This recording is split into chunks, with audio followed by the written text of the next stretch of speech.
So we're going to start, get my head out the way, with what is transmutation? Oh, you're welcome. Is it evology? I like that name. The beginning. That's what it gives me. So, for you who did download your class materials, this is the part that we're on. If y'all want to follow along, if you like to print these out or have them on your iPad, however you do it, you're welcome.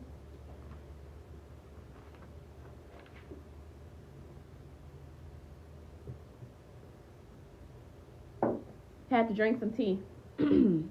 So, we're going to start with what is transmutation.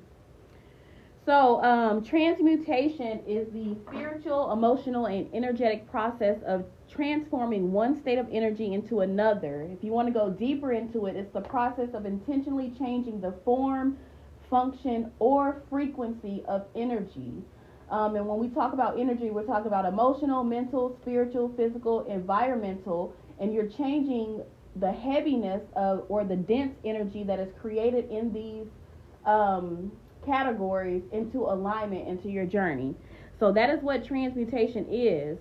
The simplest way to put it, it means that you're taking something that shows up in your life, your body, or your environment, whether it be grief, anger, fear, shame, confusion, even jealousy, and rather than getting stuck in it or running from it, you work with it until it becomes something else. You're not just surviving the energy, you're changing its shape.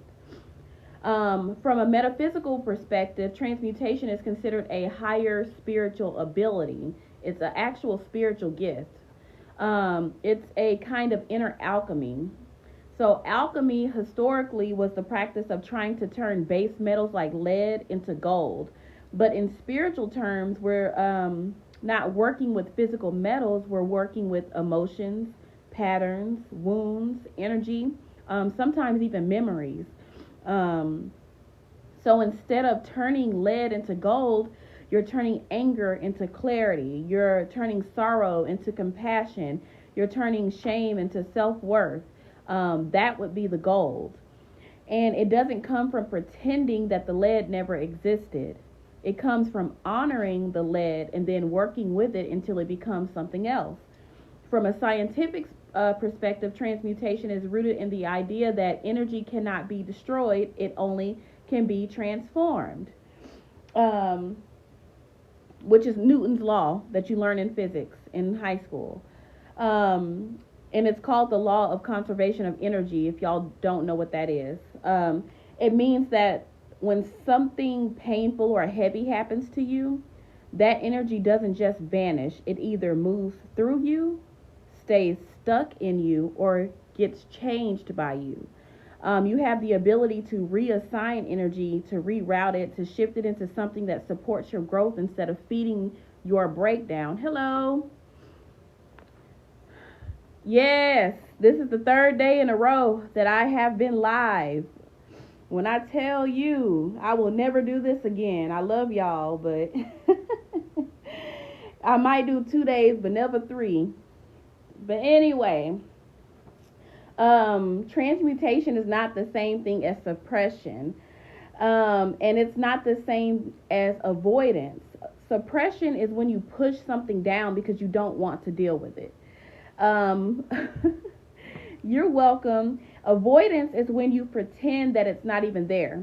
Transmutation, on the other hand, requires you to face it, to sit with it, feel it, name it, and then intentionally work with it. And I'm going to tell y'all exactly how to do all of this, and I'm going to give y'all examples too, until it becomes something else. If you're avoiding your emotions, you're not transmuting them. If you're pretending that you're not angry or acting that jealousy doesn't exist, you're not transforming it. You're actually storing it into your body. And that stored energy has to go somewhere. And sometimes it shows up in your body. Sometimes it shows up in your relationships. Sometimes it shows up in your nervous system and your choices. Sometimes it leaks out.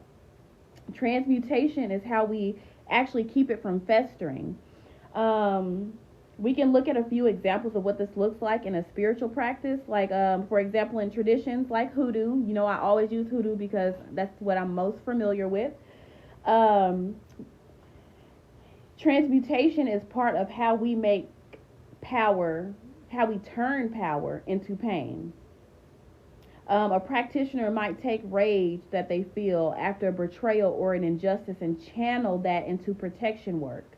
Lighting candles, using herbs, or speaking affirmations that build boundaries instead of destruction.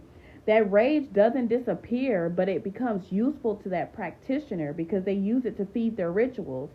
It becomes focused, or someone might take their sorrow. They're grieving a lost loved one, a relationship, or even a version of themselves, and they use it to create some type of spiritual oil. They pour into that oil everything that they wish they could say, the love that they still carry, and the healing that they need.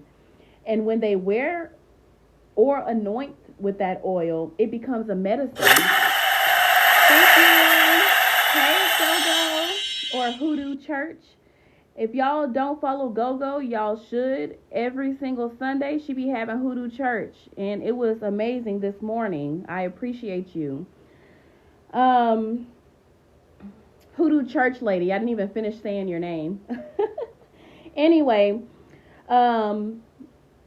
when they wear or anoint with that oil, it becomes a medicine. That's what transmutation is. My bad, I hit the thing. In another example, someone might be sitting with deep grief, and instead of isolating or numbing, they choose to create an ancestor altar, offer prayers daily, cook food in their honor, and turn that grief into devotion. The energy moves, the vibration shifts, and it does so with intention, ashe, and activation, which is my formula. Work equals intention plus ashe plus activation, which we went over yesterday. Across cultures, this concept appears again and again. In Kemetic spiritual systems, transformation was central. And when I say Kemetic, for all of y'all who don't know, you would call it Egyptian mythology, but we don't call it that because we have respect. We call it Kemetic spiritualism. Transformation was central because death, rebirth, and resurrection were symbolic of inner and outer transmutation. The god Capri, if y'all don't know who that is, that's the god that's usually symbolized with the scarab beetle. He represents the rising sun, the daily rebirth of life from darkness. That's a spiritual metaphor for taking what's been buried and bringing it into new light. The Taoist internal energy practices, which is an Asian energy practice, the idea of cultivating and circulating energy through breathwork and meditation is a form of transmutation, turning raw emotional or sexual energy into spiritual awareness and healing. And then in Stoic philosophy, transmutation also shows up in how we respond to suffering. Stoics believe you couldn't control what happened to you, but you could always control what you did with it. Meaning your suffering could be reshaped into wisdom, into strength, or peace if you approach it with discipline and inner clarity. Even in modern mental health and mindfulness practices, the new age shit, you'll find transmutation. Journaling, for example, it's always suggested because writing actually helps you move emotional energy from your body into the page. That act alone can begin a shift, and a lot of people don't know that. Movement, singing, prayer, dance, art. These are all ways that people transmute energy every day, often without even realizing it. Spirituality, you might also hear people use the words like refinement. If you are Christian, you hear them call it sanctification. You hear people say elevation or inner alchemy.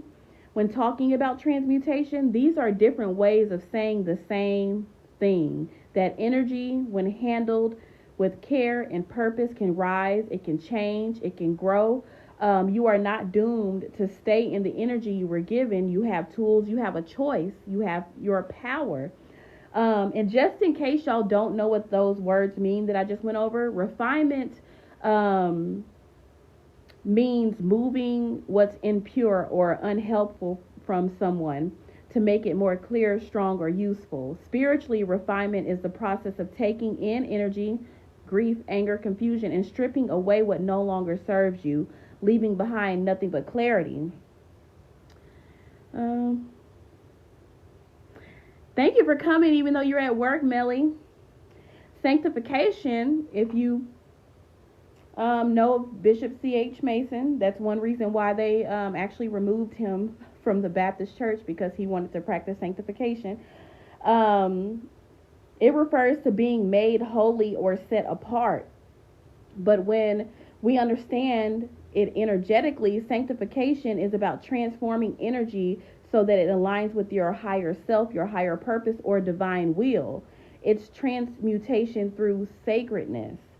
Elevation, this term, hello, smiling.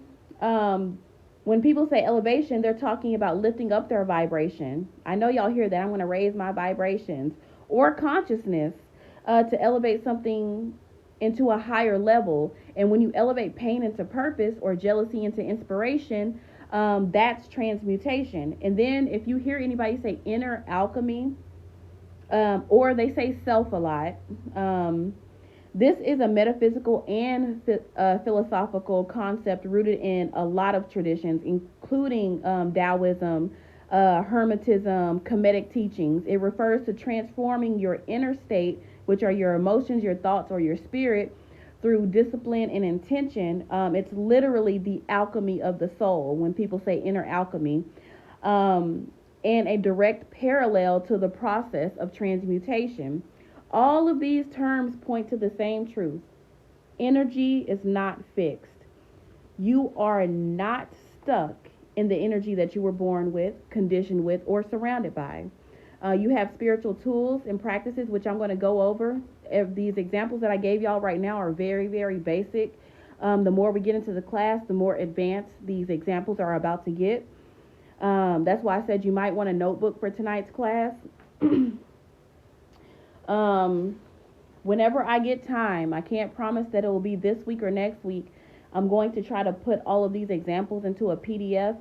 Actually, all of the information into a PDF from the last 3 nights, and I'm going to try to upload it on my website, because I did figure out how to get a PDF on my website, so y'all can download that. Y'all can download Hoodoo in America by Zora Neale Hurston, her scientific study on Hoodoo, and then you'll be able to download, it was something else I promised y'all I would put up. Oh, the book list. So look for that. But anyway, besides that, you're still going to need to take notes until I can be able to have time to actually sit down and put it together. But anyway, that's why when people say things like we are not the same, or my ancestors passed this rage down to me, the follow-up should always be, I get to decide what to do with it. Transmutation can also be called healing, purification, rising, light work. When you hear people say I'm a light worker, that's transmutation. Spiritual maturity, ego death is another type of transmutation. And anointing through struggle, praying through struggle. Christians say that all the time. That is a type of transmutation. Even though all of these words have different definitions, they all point back to the same spiritual reality. You have the power to transform your energy, not just avoid it or survive it, but to shape it into something else. You do not have to carry the weight, and you're not here to carry the weight. You're actually here to find a way to remake it. So that is what transmutation is. Next, we're going to get into what can be transmuted. And that is this page if you did download the class materials. Uh-oh. Can't even see. My bad. It's this page.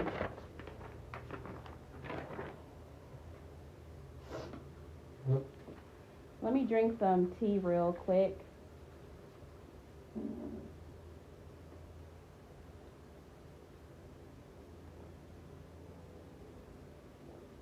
And sorry if I missed y'all questions. Does anybody have any questions before I move to what can be transmuted?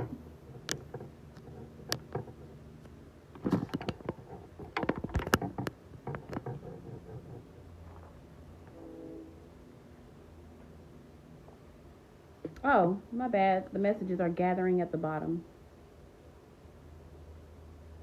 Thank you so much, Melly.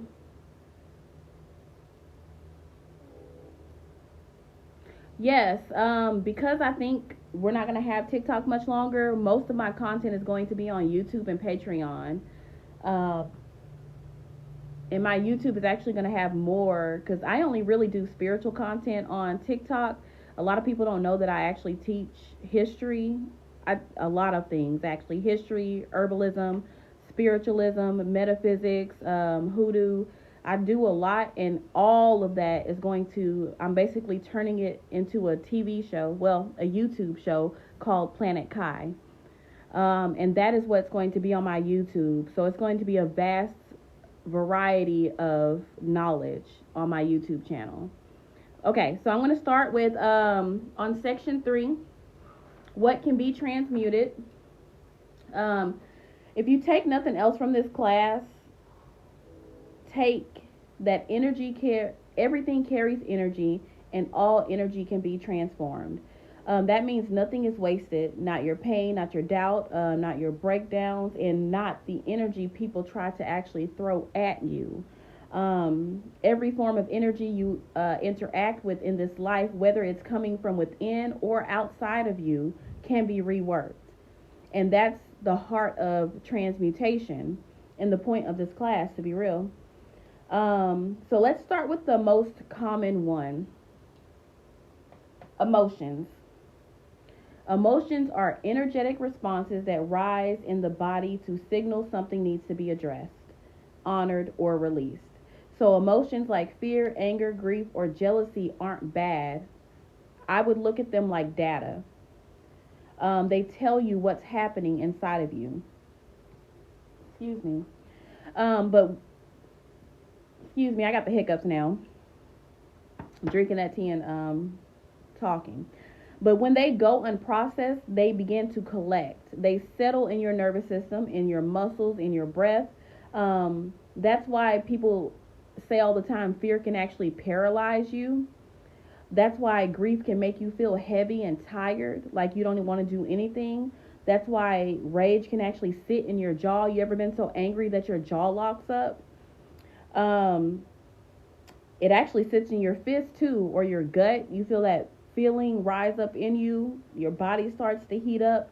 But these are all energies that can be moved. For example, someone who's feeling deep grief after a loss, like I said before, can channel it into altar work, devotional prayer, or ancestor alterings, and they're transforming sorrow into an actual spiritual connection. Someone dealing with jealousy can journal, they can go to therapy, or do a ritual, which I'm going to show y'all how to do that at the end of this class, to find the root of that wound. Then turn that energy into motivation, intention setting, and spiritual cleansing. The key is to name it, feel it, and then give it somewhere to go. Next is trauma. Right here. Trauma, let me sit down for a minute. Let me see if I can still see the chat. Okay, I can still see the chat, so we're good. So, next is trauma. Can y'all still hear me even though I'm sitting down?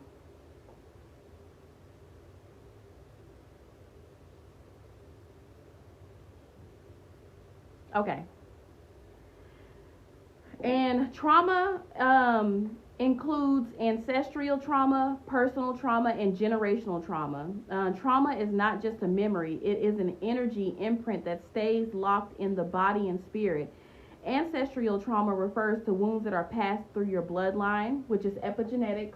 Oh, you can't see that side of the board. But if you saw epigenetics on the other side, that's what ancestral trauma is. Now, I'm going to go over that later. Things that your people went through that might still be in your genes.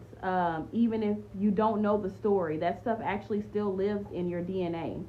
Personal trauma is what you've lived through yourself. Generational trauma is what's passed down culturally, behaviorally, like cycles of silence, scarcity, or self-sabotage.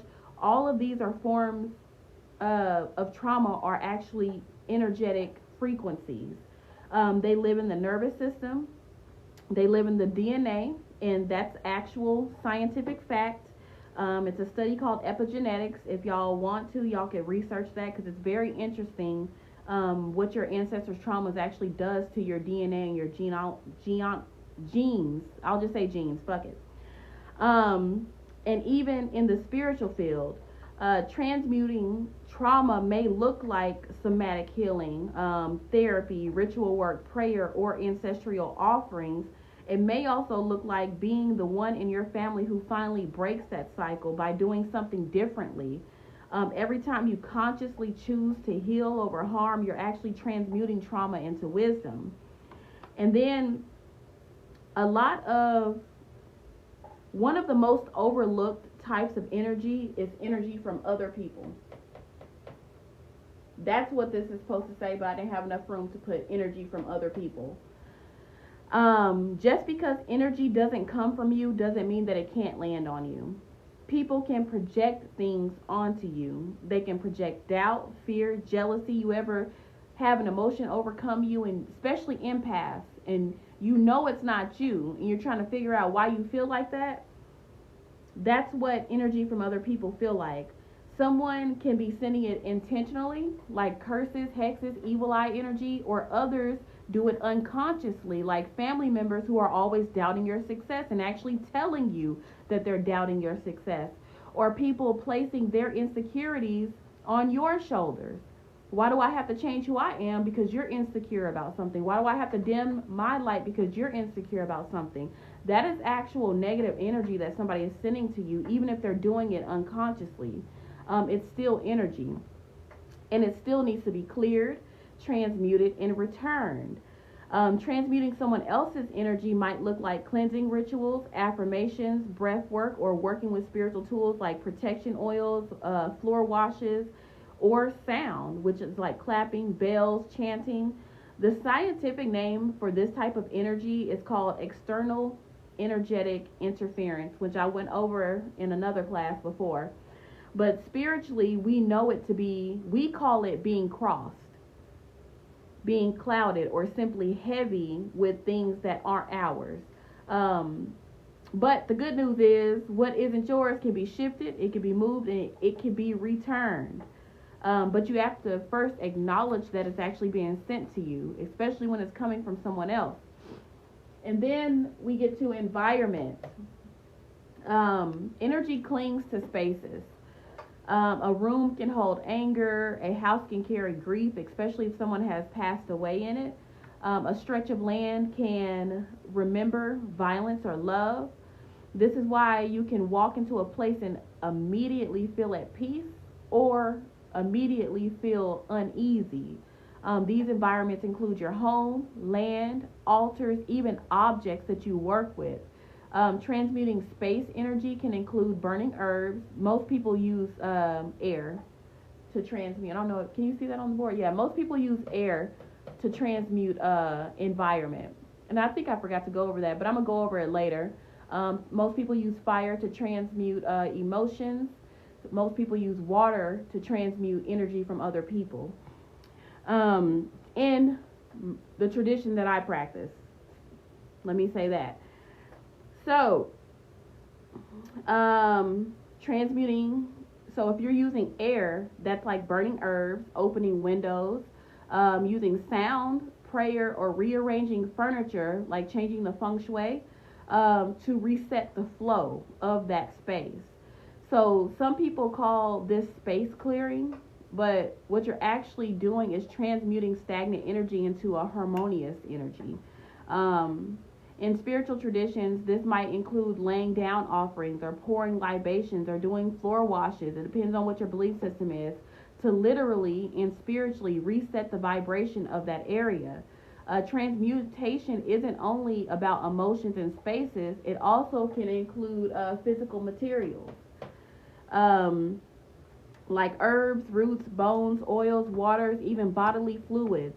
In many traditions, especially ancestral traditions and nature based ones, these materials are not just objects, they are vessels of power, which is the belief of animism, that everything has a soul. A root that's been prayed over is not just a plant anymore, it's been transmuted into a spiritual tool. A piece of jewelry that's anointed with intention is no longer a decoration, it becomes protection. Even things like tears, saliva, menstrual blood, or hair can be used in rituals, and when they are offered or placed with purpose, they move from personal material to a spiritual medium. That's transmutation. A lot of people don't realize that's a form of transmutation. The energy of the material has been reassigned. Lastly, we come to mind, thoughts. This includes intrusive thinking, mental looping, doubt. This is where people struggle the most because thoughts can feel invisible and uncomfortable, but thoughts are energy too. The term for reoccurring spiraling thought patterns is rumination. If you've ever heard that word, spiritually, this is when your mind becomes a broken record, like replaying the same fear, replaying the same regret, the same anxiety. And if you leave that type of thinking unchecked, this kind of energy, of thought energy specifically, can manifest into an insecurity, self-doubt, procrastination, and it will actually affect your life. Transmutation of the mind can happen through affirmations, spiritual counseling, journaling, or what some people like to call mental alchemy, which is consciously replacing toxic thoughts with new ones through repetition and ritual. For example, if you catch yourself thinking, I'm always behind, you might transmute that into, I'm right on time for what's mine. And say it during a morning candle prayer until your inner atmosphere actually changes. That shift in vibration from scarcity to trust will happen. In the end, transmutation is the spiritual art of reclaiming the energy you've been given and deciding what it will become. You don't have to throw anything away, not your fear, not your jealousy, or even your mistakes. You just have to give them a new assignment. Because every energy, no matter how dark, no matter how difficult, has a potential of serving you and helping you become a better person if you're willing to work with it, though. I did do some real world examples. So we'll start with emotions first. Did anybody have any questions before I get into the real world examples? I should have turned my notifications off. Lord, they be blowing my phone up.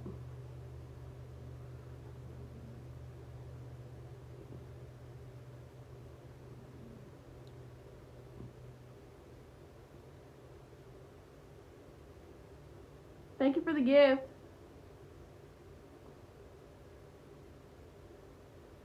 Okay, I'm going to assume nobody has any questions. So we're going to get into the real world examples. We're starting with emotions.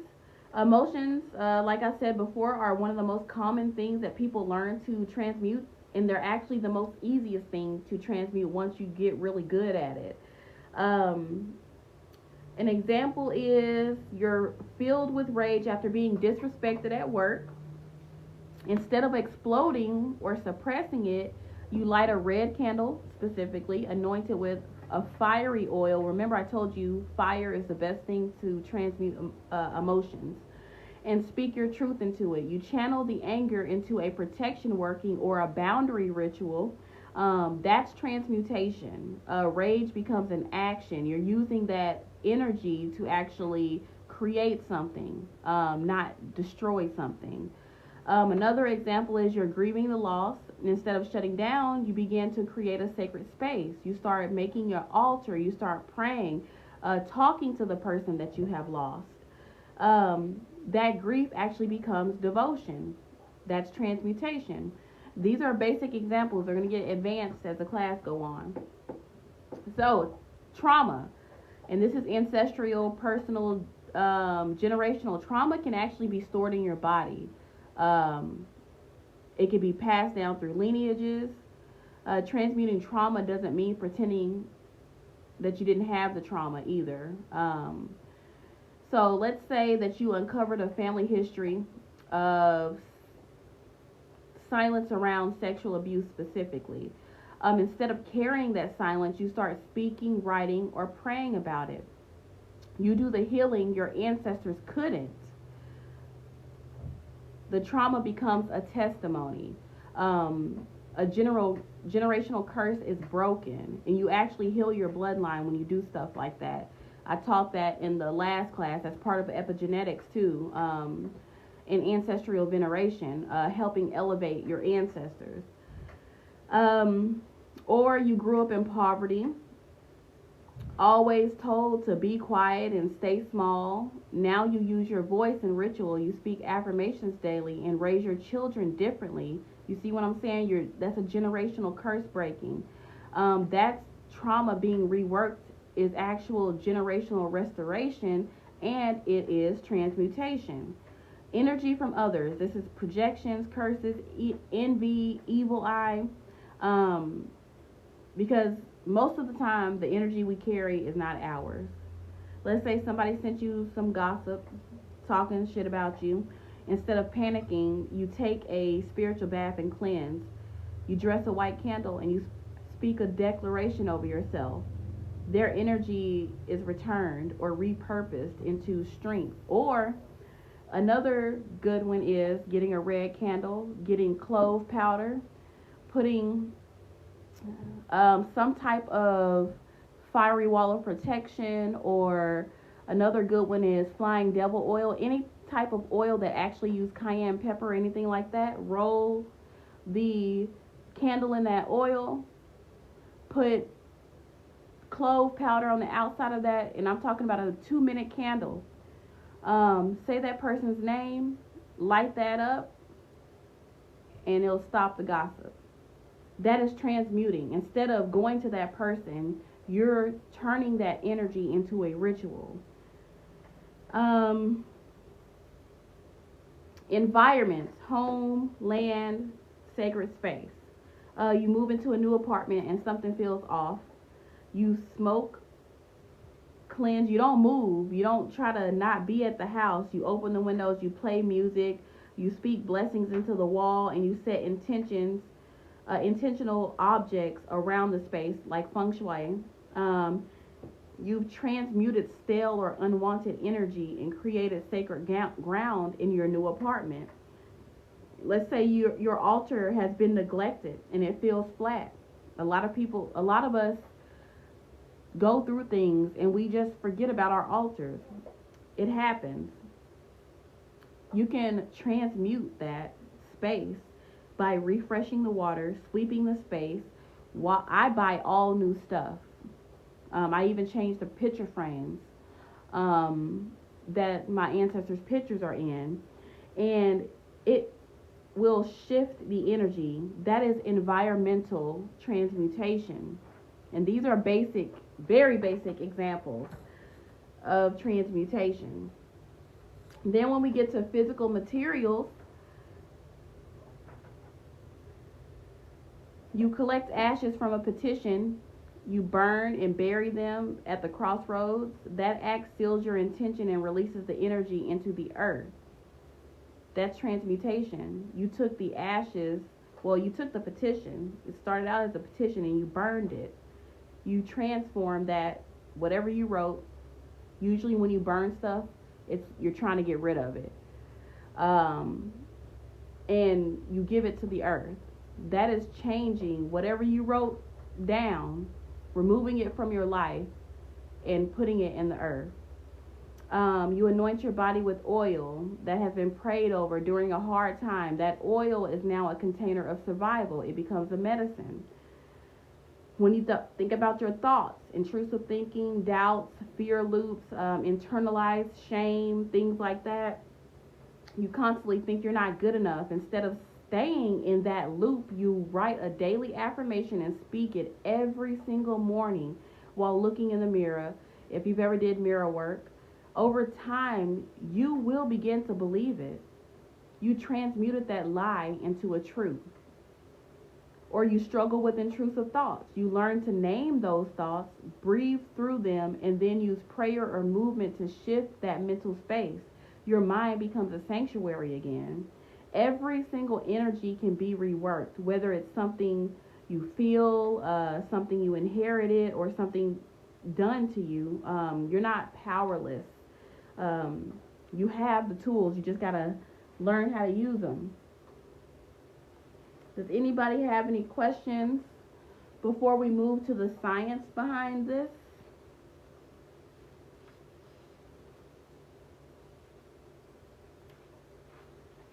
And then we're going to get into the tools, which is short as well, but then we're going to get into when we get to section 6, which is the process of transmutation, that's where it's about to get real deep. And if you did download the class materials, this is what we're moving to. This page.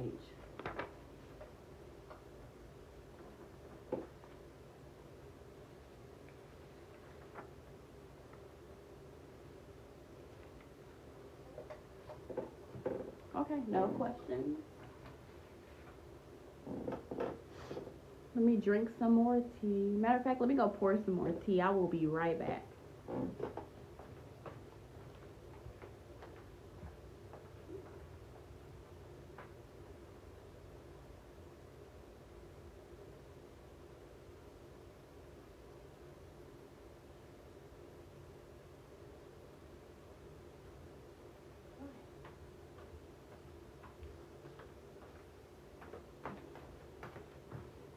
So, section 4, the science of transmutation.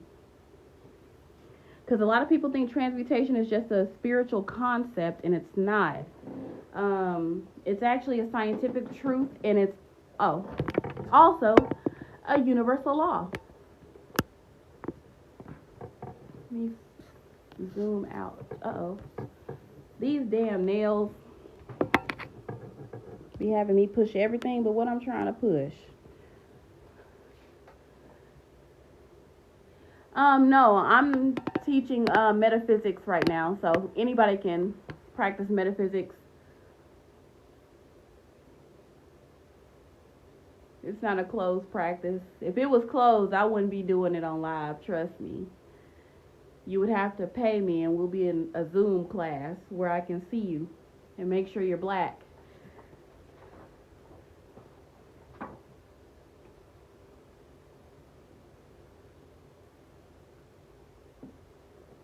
Okay. So, transmutation is not just a spiritual concept. Like I said, it's scientific and it's also a universal law. Whether or not somebody believes it, it doesn't change the fact that it's built into the way the universe operates. You laughing at me because and energy by its nature is always shifting anyway. So transmutation is the intentional direction of that shift. It's how you consciously take something that's feeling heavy, harmful, stagnant, and guide it towards something higher, something aligned, purposeful.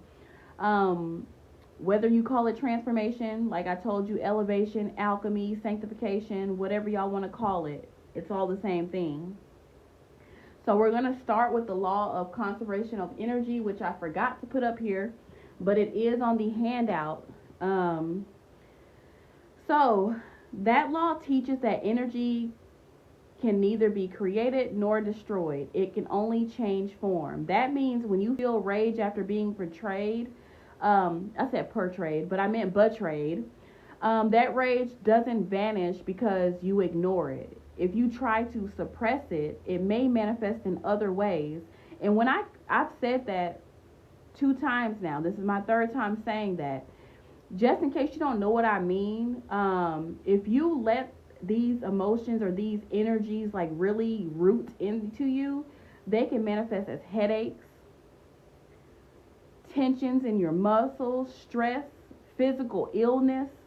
Um, but if you channel it into something like dancing or creating art, throwing a protection ritual, or writing a letter that you can burn to release that hurt, you move the energy to where it doesn't actually root inside of you.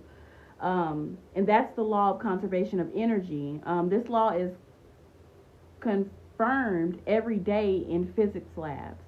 It's a physics principle, but it is also present in every single act of creative survival our people have ever done. If you look at African diasporic traditions everywhere, we sing through sorrow. We cook through grief. We testify through trauma. That is actual transmutation. And then when we talk about the law of vibration, which I did put on here, which is a frequency shift, the law of vibration, to be specific, in metaphysics, this law states that everything in existence carries a frequency. So people, emotion, thoughts, even inanimate objects. If you caught that, that is the same definition of animism. The law of vibration is animism. They're the same thing, which is found in almost every single African diasporic tradition on this earth. High vibrational energies feel like peace, clarity, joy. Low vibrational energies feel like anxiety, confusion, or heaviness. You can destroy an emotion. You can't destroy an emotion, but you can raise its frequency. You remember I told y'all yesterday about polarity, how opposite emotions are actually the same frequency going in different directions. So that's how it's easy to raise the frequency. If you raise the frequency and change the direction, it starts going the other way, and you can turn hate into love. And then I can give you an example of a study. The Heart Math Institute, if y'all ever heard of them, have shown that emotional states like gratitude and compassion actually produce measurable changes in your heart's rhythm and your brain's coherence. So when someone takes their grief and turn it into a grief altar or a ancestral altar, or channel heartbreak into healing services for others, the frequency of that original energy is actually elevated, and it actually makes you healthier. The emotion hasn't been erased, it's been raised to serve something higher. And then when we get to the law of mentalism, thoughts as a template, it says that everything begins with thought. So in metaphysical traditions, especially Hermetism is where you find the law of mentalism the most. It's taught that the universe itself is mental, like it's a conscious being. And consciousness is the fabric of all creation. So scientifically, we can connect this to cognitive behavioral therapy. If you ever heard of that, CBT, and neuroplasticity, which I think I put up here. So neuroplasticity is our brain ability to create new neural pathways. Every time you learn something new, you actually create a new neural pathway in your brain. Both of which, CBT and neuroplasticity, show that thought patterns actually shape your behavior, your mood, and even your brain structure. So in short, your thoughts actually build your reality. If you constantly tell yourself, I'll never change, you're never going to change. It's going to actually become a reality. So you need to start saying, I'm learning how to change. You're reprogramming your brain's neural pathways to actually think like that, and thoughts become reality. There was a study in the Nature Review, Neuroscience, and 2006 or 2007, I forgot to put it in my notes. It's one of them. it might have been 2005, but they found that repetitive thought patterns can literally rewire brain circuits. That's why spiritual repetition, affirmations, prayers, chants, things like that have actual measurable power. You're not just speaking, you're constructing a new energetic architecture. I can go on about that for days. Let's move to the next one. Law of cause and effect is the next one. This one is simple. The most simple law that you can ever learn about is the law of cause and effect. Every action produces a reaction. It's the energetic version of you reap what you sow. That's all it is. If you suppress emotions and never address them, the effect might be a chronic illness, emotional burnout, or reactive behavior. But if you engage in ritual, prayer, therapy, or breath work to move that energy through your system, the effect will change. That's why trauma-informed therapy, like somatic experiencing, if y'all ever had somatic therapy, is so effective. It was developed by Dr. Peter Levine. It's based on understanding that trauma is actually stored in the body, and that movement, breath, and felt experience can help release it. That spiritual work is backed by body science. Like, this is actually backed by science. Everything that I'm telling y'all right now is actually backed by science. Now, when we look at Newton's third law of motion, for every action, there is an equal and opposite reaction. That applies to spiritual resistance, too. When energy comes towards you, whether it's a curse, betrayal, a psychic attack, it can actually be redirected. And that's what we call it, return to sender. If someone throws negative energy your way, your spiritual protections, return to sender work act as an equal and opposite response. That's why I always tell y'all, return to sender work is not actually left-handed work. It's actually right-handed work, because you're putting that balance back in, because you're sending it back. But transmutation is different. It says that it's not just sending this back. I'm going to use it as fuel. I'm going to use the energy that you sent me as fuel and then send it back. But you're not using your own energy. You're using theirs. That betrayal becomes the reason you fortify your boundaries. That envy becomes the push you need to realign your power. A real life example is a lot of people who were formerly incarcerated become healers, educators, or leaders after transmuting their experiences into service. That's the spiritual law in action. And then when we get into actual biology, and this is what I was talking about earlier, there's an entire field of study called epigenetics. If y'all don't look up anything that I'm talking about tonight, I want y'all to go look it up to see how dope it is. It's dope, but it's kind of crazy. But healing actually changes your bloodline. Like, the stuff that you're going through right now is actually going to affect the I cannot say that word. The genes of your kids, so on and so forth. Your whole entire bloodline will be affected, and they actually prove this scientifically. It proves that environment, behavior, and stress can actually change how your genes express themselves. It's not just your DNA that matters, it's what you do with it. There was a 2004, not 2024, but in 2004, there was a study done by Dr. Moshe. I don't know how to say his last name. It's SZYF. It's making me do the puzzle thing. Hold on. Let me stand up. Okay. So, if y'all didn't hear me, it's SZ as in Zulu, Y as in Yankee, F as in Foxtrot. And Michael Meany on mother rats found, and it was on mother rats, but basically pregnant rodents. And it found that maternal care influenced the stress levels of the offspring after altering their gene expression. When engaging in healing rituals, ancestral prayer, or trauma work, you're not just changing your mood, you're potentially shifting the genetic expression past to future generations. They actually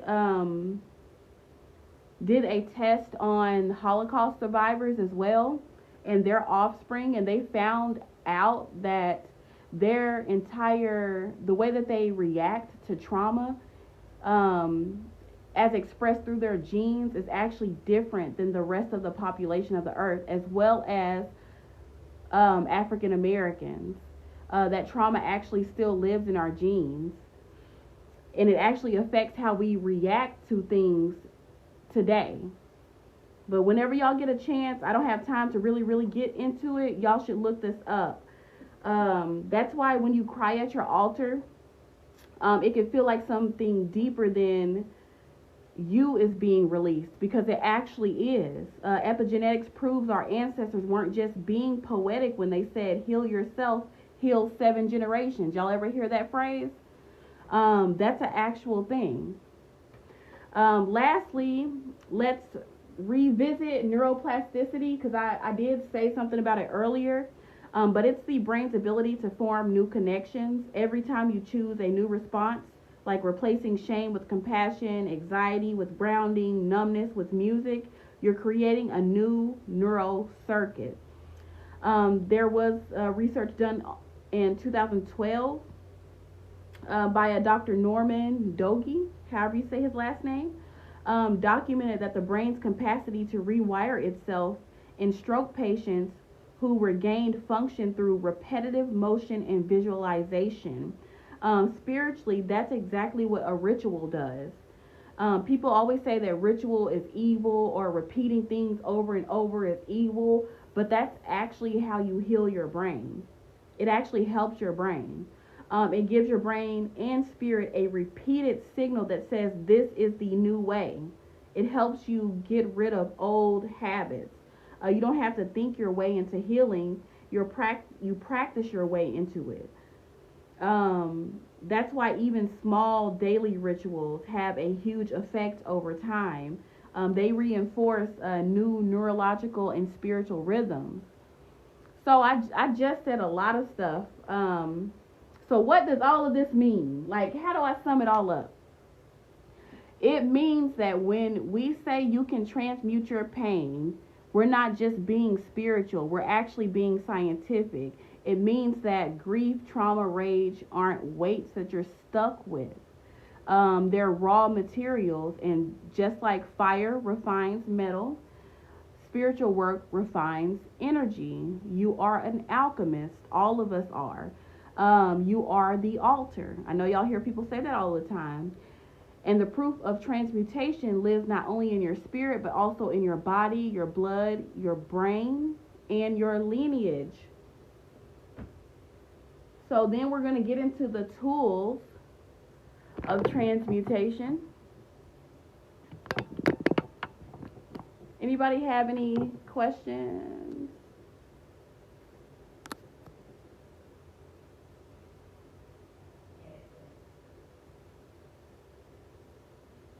Yes, we already talked about environment. However, I'm going to go over all of these things again at the very end, because I'm going to show y'all applied theory, like how you can apply all of these theories into ritual.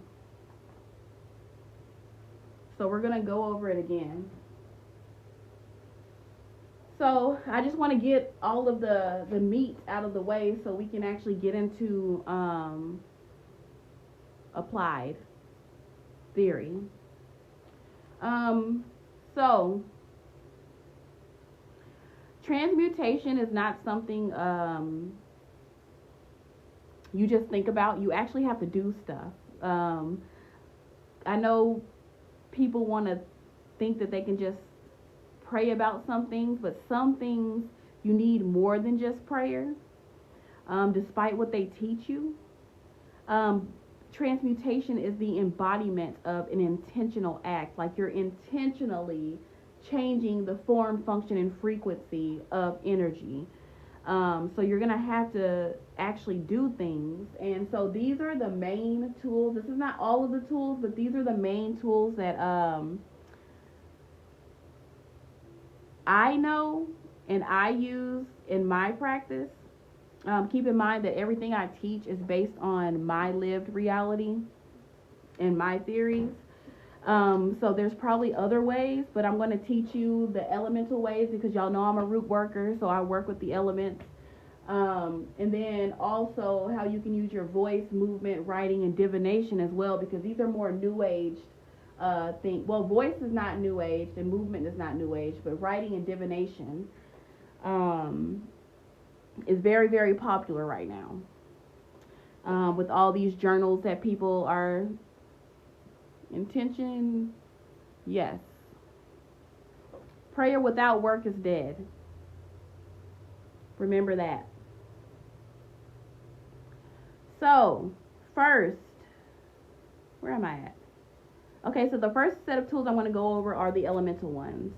And they are used in spiritual traditions all around the world, including metaphysical systems, spiritual systems, and scientifical systems. So the elements of fire, water, earth, air. I don't have ether on here because everything is done in spirit. So that is something that is understood. But anyway, so these are the building blocks of reality. Each element has a vibration, a function, and a teaching, and each can be used to shift energy. Fire is the one of the most direct tools for transmutation. It's also the most used tool for transmutation as well. In physics, fire changes the molecular structure of whatever it touches. Spiritually, it's used to consume, release, and transform. When you burn a petition, if y'all don't know what a petition is, it's something that you have written down to express either your pain, fear, or a desire that you want. Just in case y'all don't know what that is. So when you write down a petition, you are actually taking energy from your mental and emotional planes and offering it to be dissolved in flame.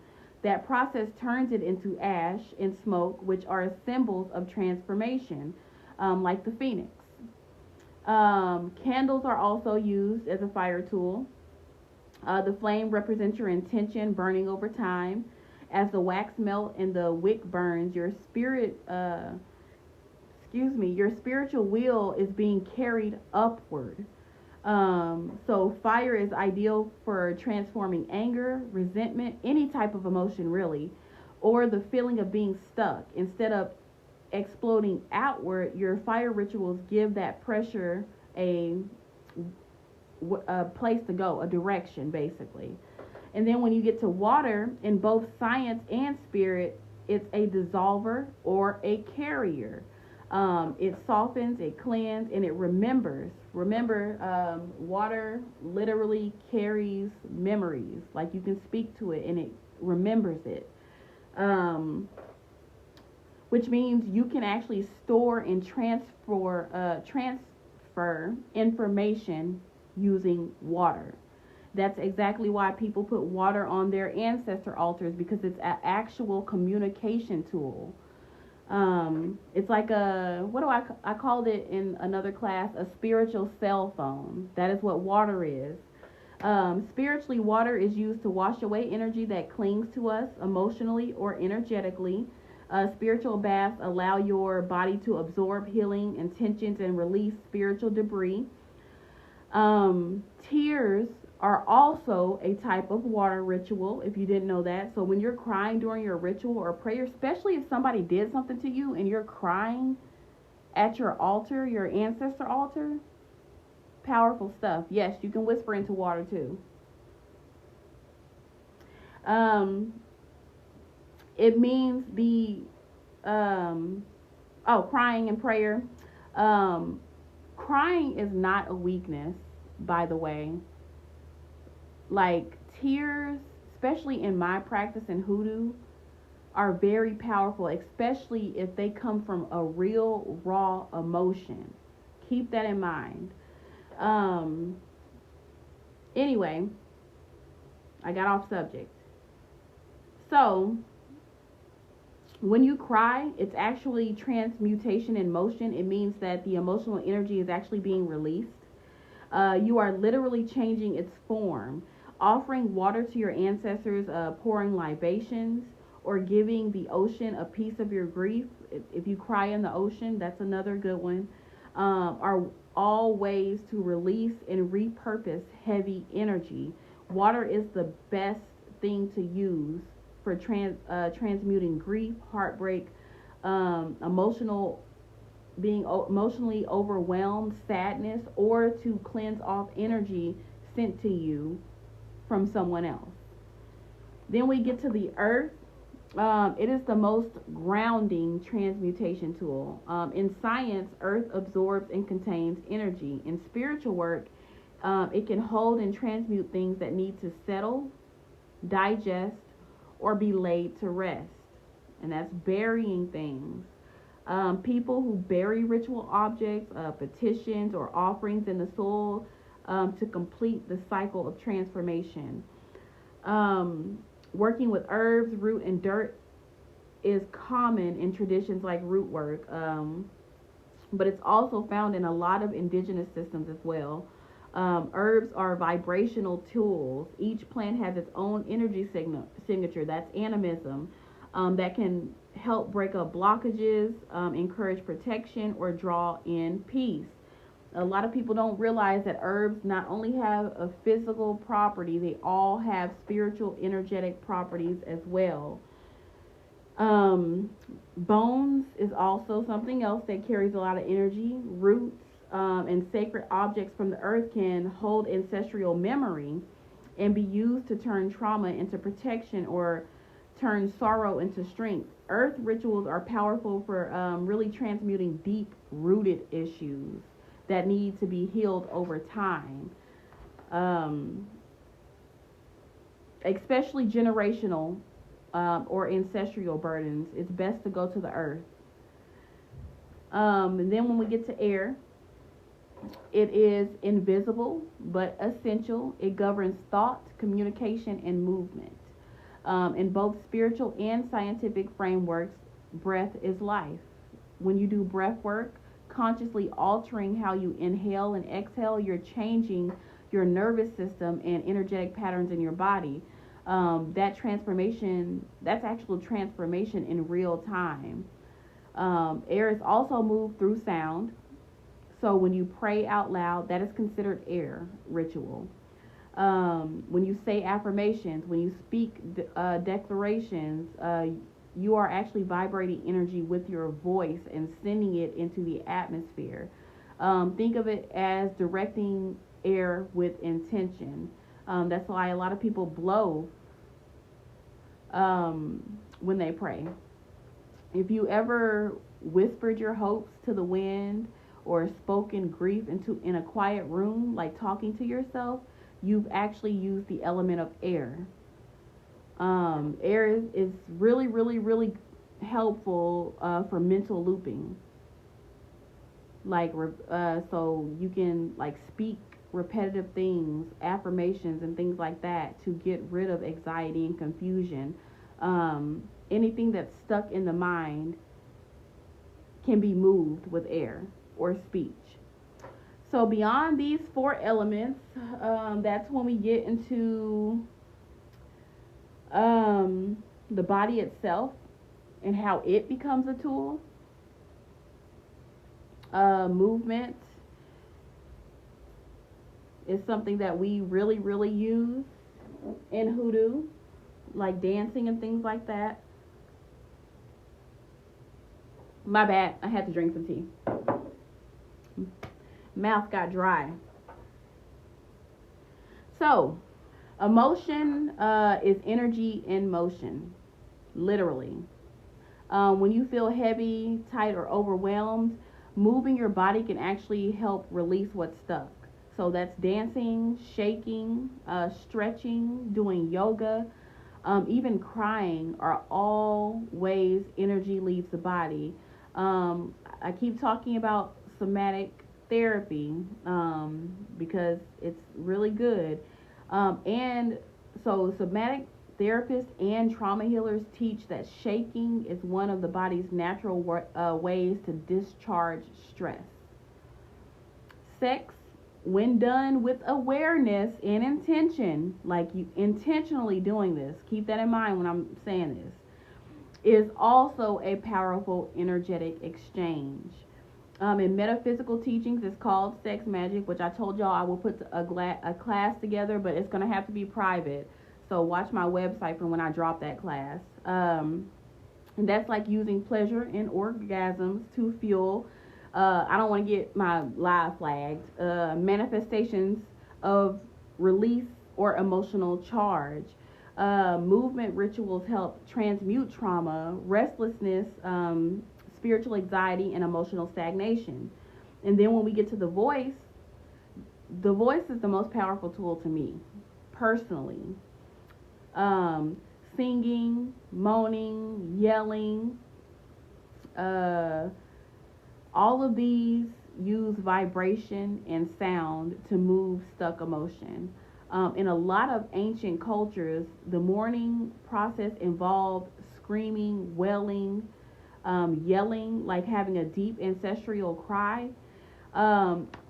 In the African American community, people call it dramatic, but that's actually an ancestral practice that people like, why is she all that yelling? Because I remember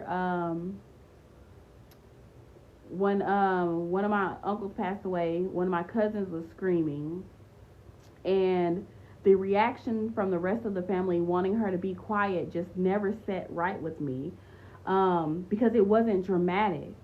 It was medicinal. She was releasing that emotion.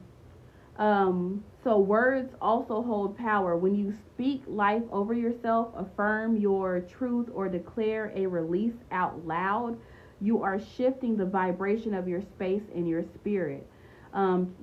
Transmutation through voice is especially important for those who felt silenced, suppressed, or unseen. Go outside and just start screaming. I'm telling y'all gonna feel better. And I know that it feels embarrassing most of the time, but somebody who actually has been a part of and facilitated healing circles, you shouldn't be embarrassed. Screaming, when I tell you,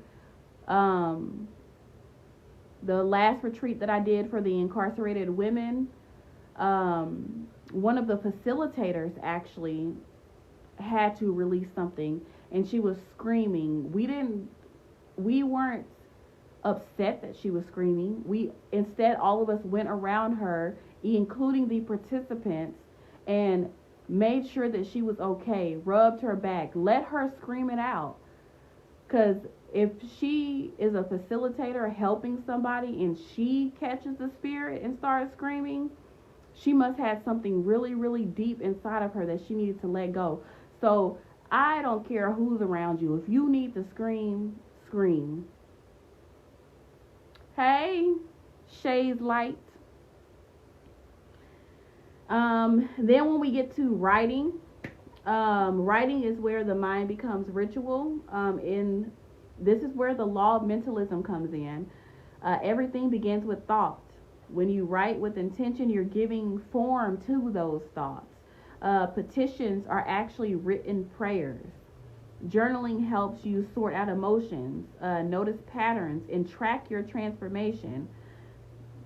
Scripting is a manifestation technique that invites you to write as if your desires have already came to pass.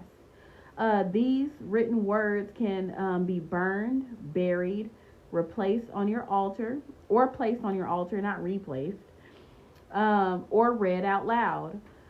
So when your pen becomes a wand, you are not just documenting your process, you're actually shaping it. And then lastly, when we get to divination, is a tool that confirms What's shifted? When you've done the work, when you've cried, when you've written, danced, bathed, prayed, you may want to check in to see if the energy has actually moved. Divination tools like tarot, if that's what you're into, pendulums, bone readings can help you understand whether the work has landed or if you need more. Think of divination as your spiritual feedback system.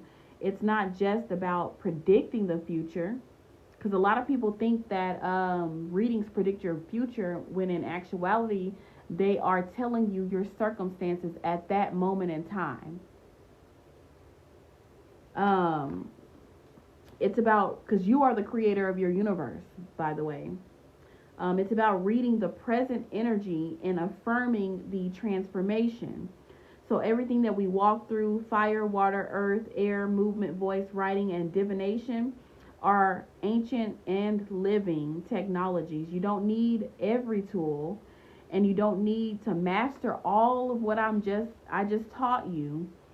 The key is intention, consistency, and reverence. You don't have to avoid your pain. That's the whole point. You don't have to bury your shame. You can actually work with it. And that's the point of telling you about the tools. So next we'll get into the process of actually transmuting that energy. Does anybody have any questions?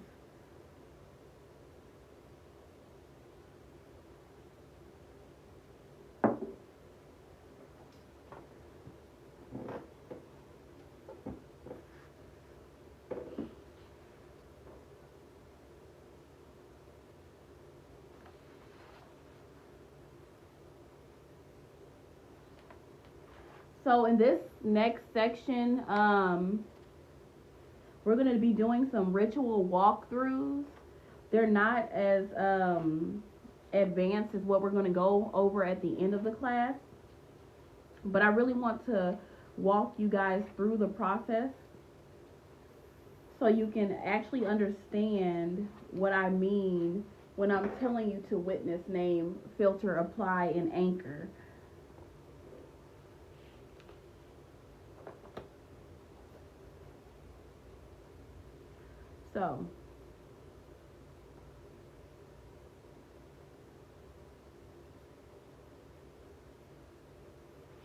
So the first step is to, I don't see any questions.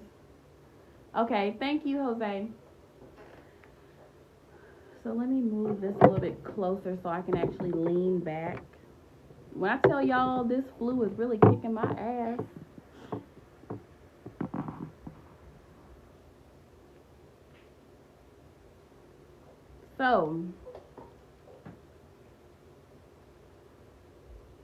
So the first step is to witness. That means allowing yourself to fully feel and face what's happening without actually trying to spiritualize it, silence it, or run from it. It's about acknowledging what's present, like what's going on right now. If you feel sad, you say, I feel sad. That's what witnessing is. If you're angry, you let yourself notice the tightness in your chest, the heat in your body, the urge to beat somebody's ass or shout. Witnessing doesn't require that you fix the feeling, only that you see it. For example, imagine somebody says something that is offensive or they belittle you and your whole body just tense up.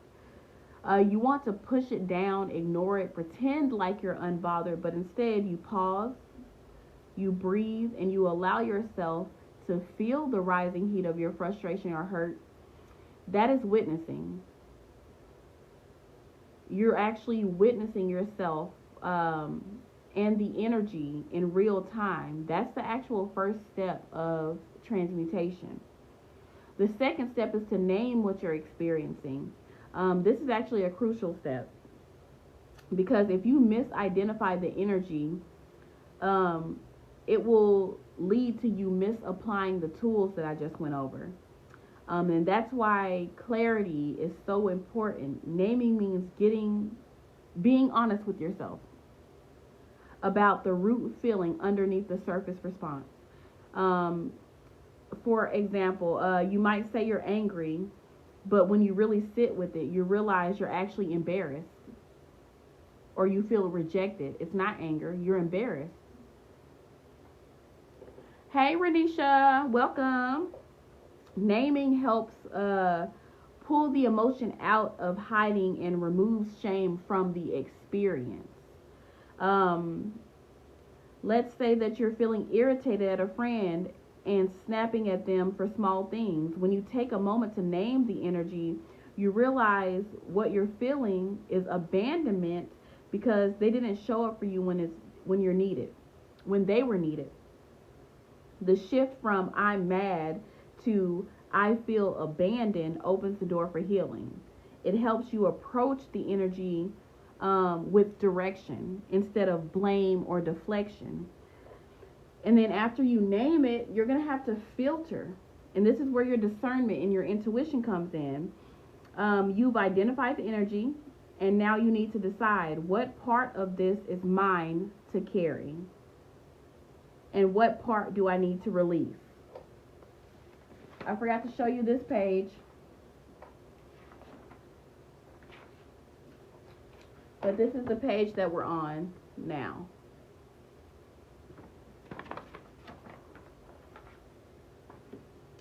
Renisha, just because I know you just came in.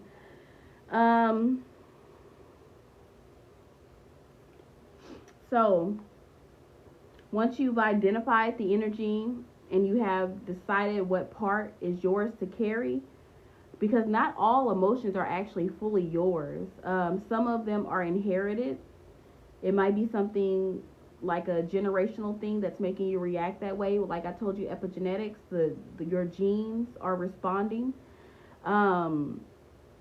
It could be a projection, or it can be amplified by past wounds, which is your trauma. Filtering allows you to actually sit through the layers using intention, prayer, or divination. And I'm going to show y'all how to do all of this in a minute. You might sit with your ancestors, pull a card, ask for clarity in meditation, or write a prayer that says, what is this really about? Journaling and actually sitting and talking to yourself actually helps. Let's say you're overwhelmed with jealousy because someone else got a blessing you've been praying for. Instead of beating yourself up, you ask yourself, is this jealousy based on comparison, or is it showing me something I desire that I haven't owned? Like, this is something I want for myself. Is that why I'm feeling jealous? Through that reflection or divination, you realize the emotion is showing up, is showing you a buried longing, not malice. It's not because you're being malicious. It's because you want something. You want that. Now you can keep the desire, but filter out the resentment to your friend. That is why it's so important to filter what you're actually feeling. It lets you release what doesn't need to be there. And once it's filtered, then you start applying. This is when you start building your rituals. Application is where you take the energy and you move it. This is the working. I told y'all working is what we use in Hoodoo, but if you're a witch, you would say this is where you do the spell work or the ritual. If this is Christian, this is where if you're a Christian, this is where you start praying. So the application is how you actually work through it based on your belief system. It could be a ritual, it could be writing, it could be prayer, it could be movement, it could be cleansing. Whatever lets the energy shift from internal tension to external transformation, you are now actively participating in repatterning that energy that you have now filtered through. For example, if you're processing grief, application might look like writing a letter to your loved one and then burning it to release what was unsaid. If you're feeling rage,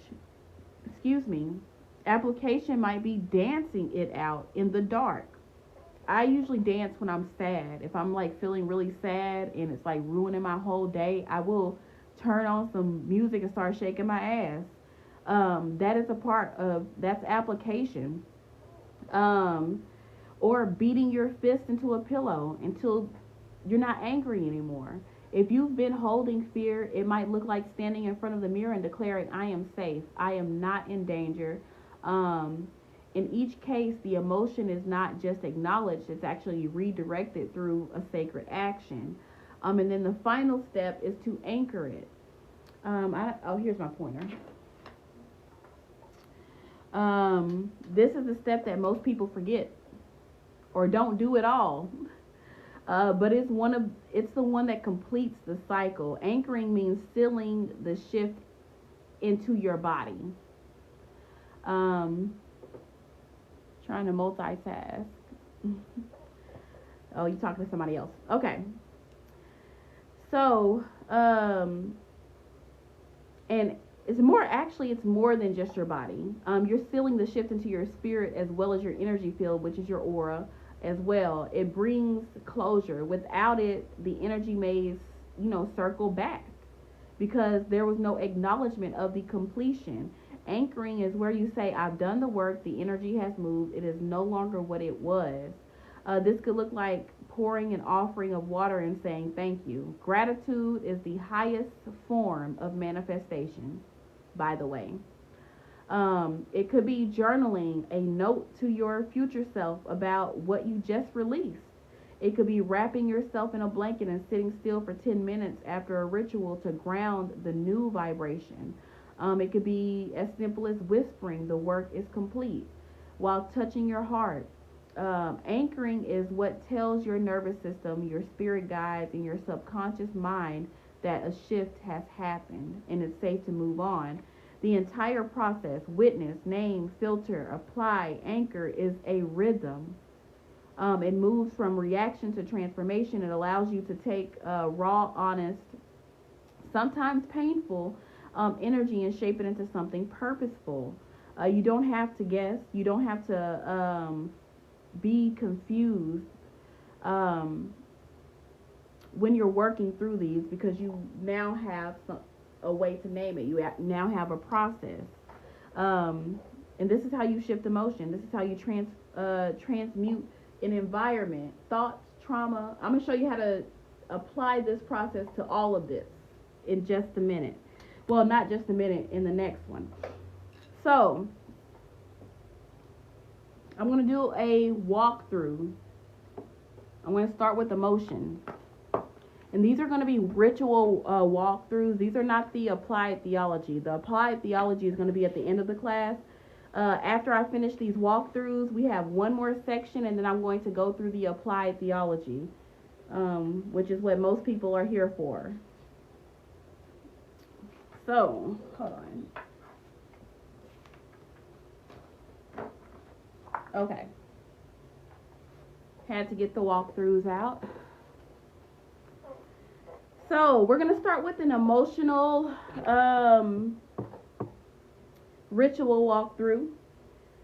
So, let's say a person is experiencing grief from abandonment after the end of a relationship. And this could be platonic or romantic. Use your imagination. So they're feeling heavy, resentful, ashamed, and deeply sad, but they don't know what to do with all that energy. That is the situation. Let me drink some more tea.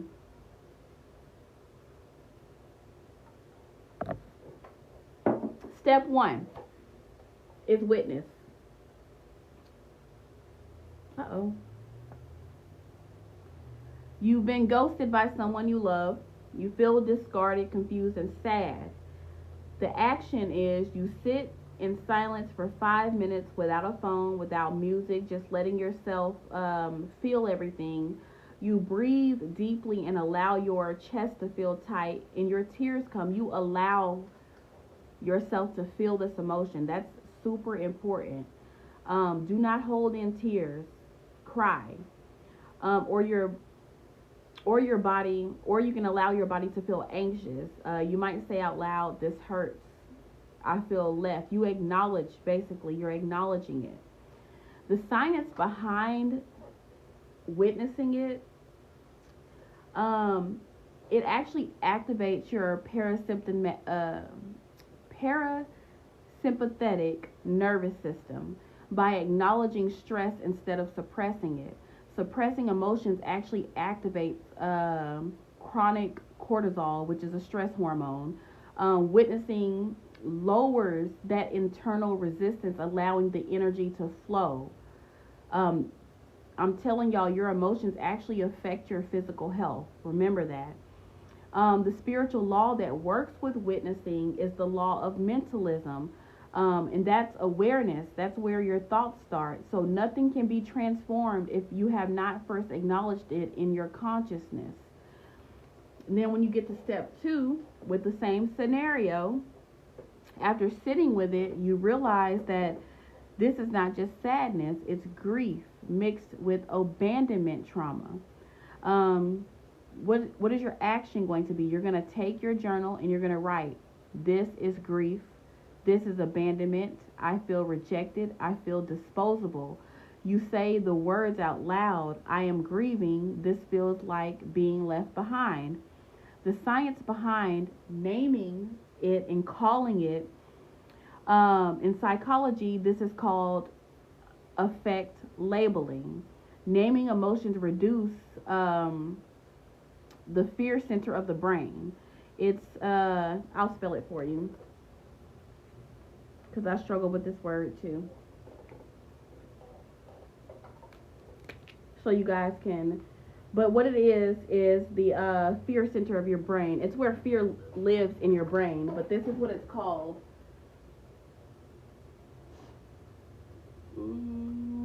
Lost it. And y'all, when I spell it, you're going to see why I can't say it. And we are on naming. Okay. A-M-Y.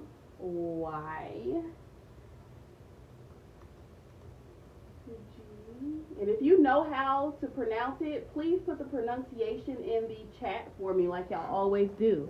A-M-Y-G-D-A-L-A. It's the fear center of the brain, and it increases clarity and prefrontal cortex, where emotional regulation actually happens. The spiritual law at work, when you name it, is the law of vibration. Amygdala. Okay.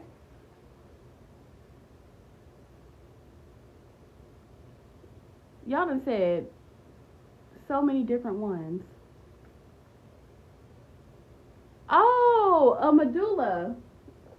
Please don't tell me it's the same thing that they were talking about on fucking Waterboy. Your medulla mamagala, whatever he was saying. Which one is it, y'all? Oh, it's the same thing Waterboy was saying.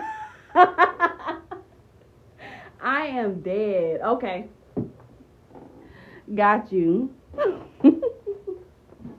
Never actually seen it. I call it the fear center of the brain, because I suck at... What's up, baby? I just... You know I'm working, right? I just saw a giant cockroach. Okay. Oh, a water bug? No, a cockroach. Let me see. It's huge. It's in the bathroom. You do not want to see it. I'll be right back. You don't want to see it. It's huge.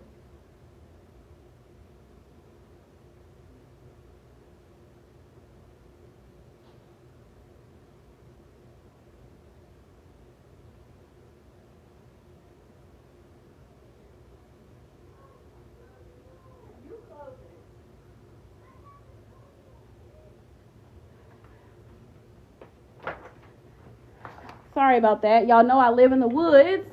I don't know what the hell that is. I just closed the door. I've never seen that before.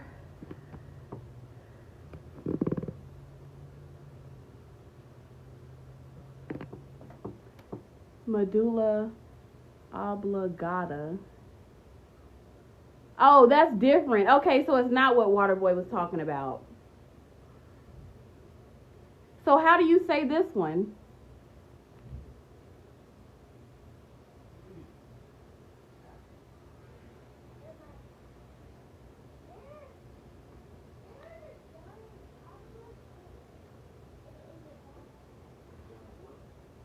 Amygdala. Amygdala. Okay. So the spiritual law for this is the law of vibration. Naming identifies the frequency. If you can name it, you can shift it. And then when we get to step 3, which is the filter, you realize some of this pain is not just about this particular person. It reminds you that you're being overlooked by family members or not being chosen before. The action is to light a white candle and pray. Spirit, help me see what part of this is mine to carry and what is not. And these are clarity rituals.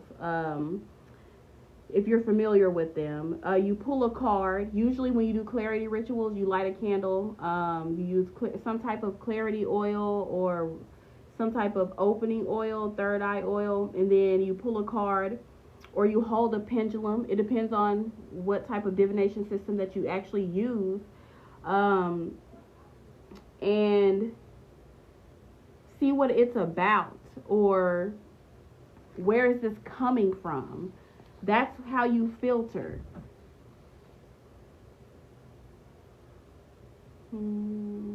So this message basically tells you, and this is part of the case study, if this person, this imaginary person, is told that this grief is actually old, it's more than just the current situation, it's a triggered old wound, and that's why they feel so badly about the situation.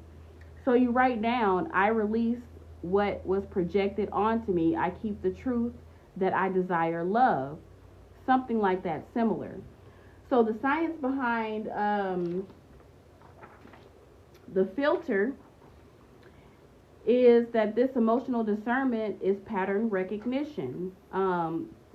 It engages the prefrontal cortex, and it also uses neuroplasticity to reframe that trauma loop. Because if that's happening, it's because you have been overlooked so much, you have been abandoned so much, that when this one person that you thought would be there forever, whether it be a friend or somebody romantic, actually leaves, it puts you back into that same loop. And then your brain is going through that same neural pathway. And when you actually filter it, you can recognize it, so you can actually change it and create a new neural pathway. And that's how neuroplasticity comes in. And then this also is the law of cause and effect, because you are understanding the root feeling, not just reacting to the. And then this also is the law of cause and effect, because you are understanding the root feeling, not just reacting to the surface.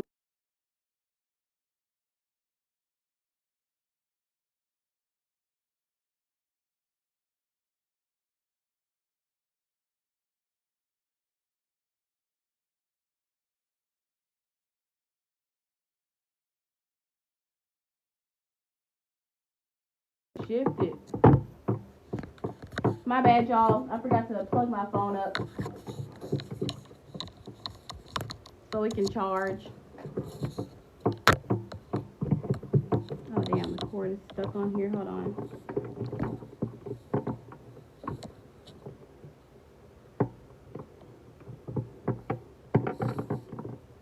Sorry, the cord is stuck under the stand. Let me put it over the stand so it doesn't do that. Okay. I'm almost finished. Anyway, we're about to get to the applied theology after this.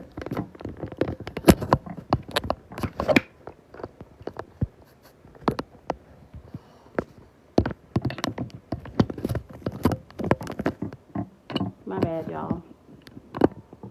I have to put it to where it won't drop. There we go. So, now we're getting to step 5, which is anchor. Oh, no, we're not. We're on applied. Step 4, applied. So you decided to, and this is where you decide what you're going to do to fix this trauma loop that you have now discovered through filtering. You decide to burn the paper where you wrote your grief and abandonment story. You dressed a black candle for release. You anoint yourself with oil. You pray, depending on what religion you are. But for this particular scenario, while the candle is burning, you dance or cry to ancestral music. You allow whatever emotion arises to move through you. Then you cleanse yourself with a warm spiritual bath made with rosemary, salt. Hyssop is also good for that type of loss.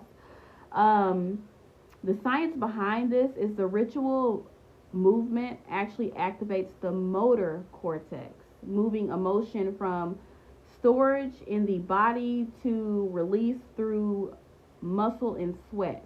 So the fire actually activates the law of conservation of energy, which I think I go over that law almost every single class.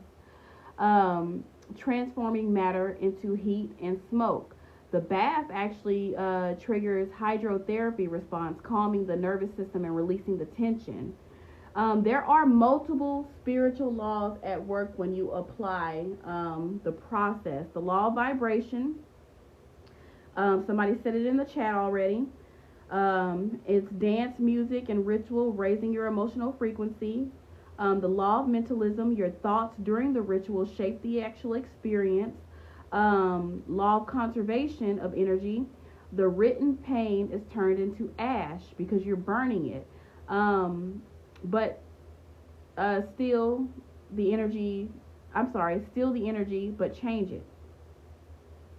And then when you get to step 5, the anchor, after the bath, you sit at your altar with your hand over your heart and you say, the grief has moved, I'm still here, I am whole.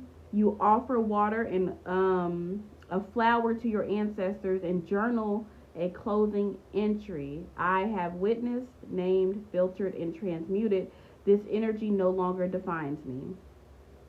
The science behind anchoring, this reinforces new neural pathways. Closing ritual is crucial. Even outside of transmutation, always close your ritual, always close your altar, always close and end things after you are done outside of transmutation. That's actually very important. But this particular closing is a nervous system closure, and it creates a sense of spiritual safety and containment. And then the law of cause and effect, you've shifted the outcome by closing the loop. You signal the spirit world and yourself that the work is actually complete. That's very, very important. So that's just an example of a ritual walkthrough. The rest of them, because I have a lot of them, I have like 15 of them.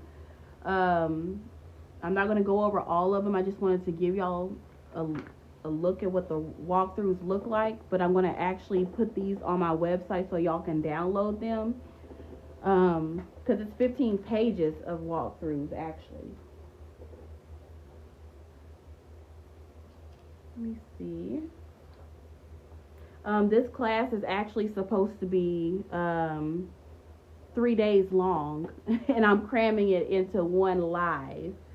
But this is a class that I've actually taught before, and I'm just recycling the information.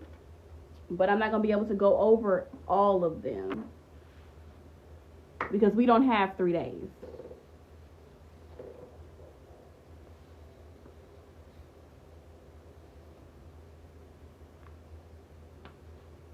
So we're going to go through discernment, danger, and responsibility. Do we fill with the simple phrase? That's up to you.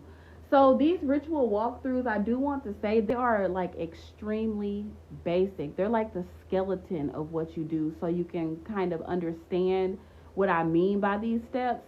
But I always tell everybody, it's best that you write your own, like speak in your voice. If you ever do need help writing out a ritual or coming up with a ritual, you can always DM me, tell me what's going on, and I can help you. But it's always best that you, if you are a simple person and you straight to the point, make it simple. But if you're somebody like me who's a writer, I live through words, literally. My closing is probably going to be this long ass monologue. So it really depends on you. Does this work in reverse scenario, finding a new romance as well? If you're finding a new romance, that sounds like you're trying to manifest something. That's not transmutation. We're talking about turning pain or turning some type of heavy, dense energy into a higher vibrating energy. That's what this class is about.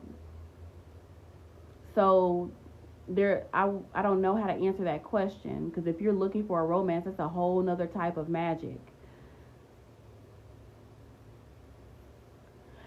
You trust me, don't feel like you're long-winded, because when I be praying, I get to talking and I don't stop. That's why I have so many notes, because I will go on tangents and we'll be on this live forever. But I am going to upload all 15 pages of those ritual walkthroughs, because I actually give examples of all of this. So it's a lot of them, and I give a bunch of different scenarios. But yeah, this is a very long class, and I tried to condense it down so we wouldn't be on here forever. So I'm going to go over discernment, danger, and responsibility real quick. This is really quick, and then we're going to go into the applied theory, and that's where I show you how to apply all of this into actual real ritual, not a walkthrough. So let me go over the dangers and things like that. So this section is more so about ethics of spiritual practice, an area that is often neglected when talking about manifestation, shadow work, transmutation, everything. But ethics is non-negotiable when you're doing transmutation. So before anything can be transmuted, it must be faced. This is the first most critical rule of this work. You cannot refine what you won't admit actually exists. So if you are somebody who don't know how to find your own flaws, like you think you're the perfect person, or you always blame everybody else for everything, you might want to go to somebody to find out what your actual root feeling is before you get into transmutation work. You can't rework something that you keep shoving down, and you definitely can't call something sacred if your only goal is to actually control it. Like you're trying to control an emotion and not actually transmute it, because you are the type of person who don't like to admit your emotions or admit when you're wrong, things like that. So discernment is the art of spiritual clarity. It's the ability to know what's really in front of you, what it means, and whether it even belongs to you or not. Without discernment, you are not going to be able to do transmutation. You're going to just be avoiding, which you don't want to do. Avoiding is not transmutation. It's impossible to do transmutation with avoidance.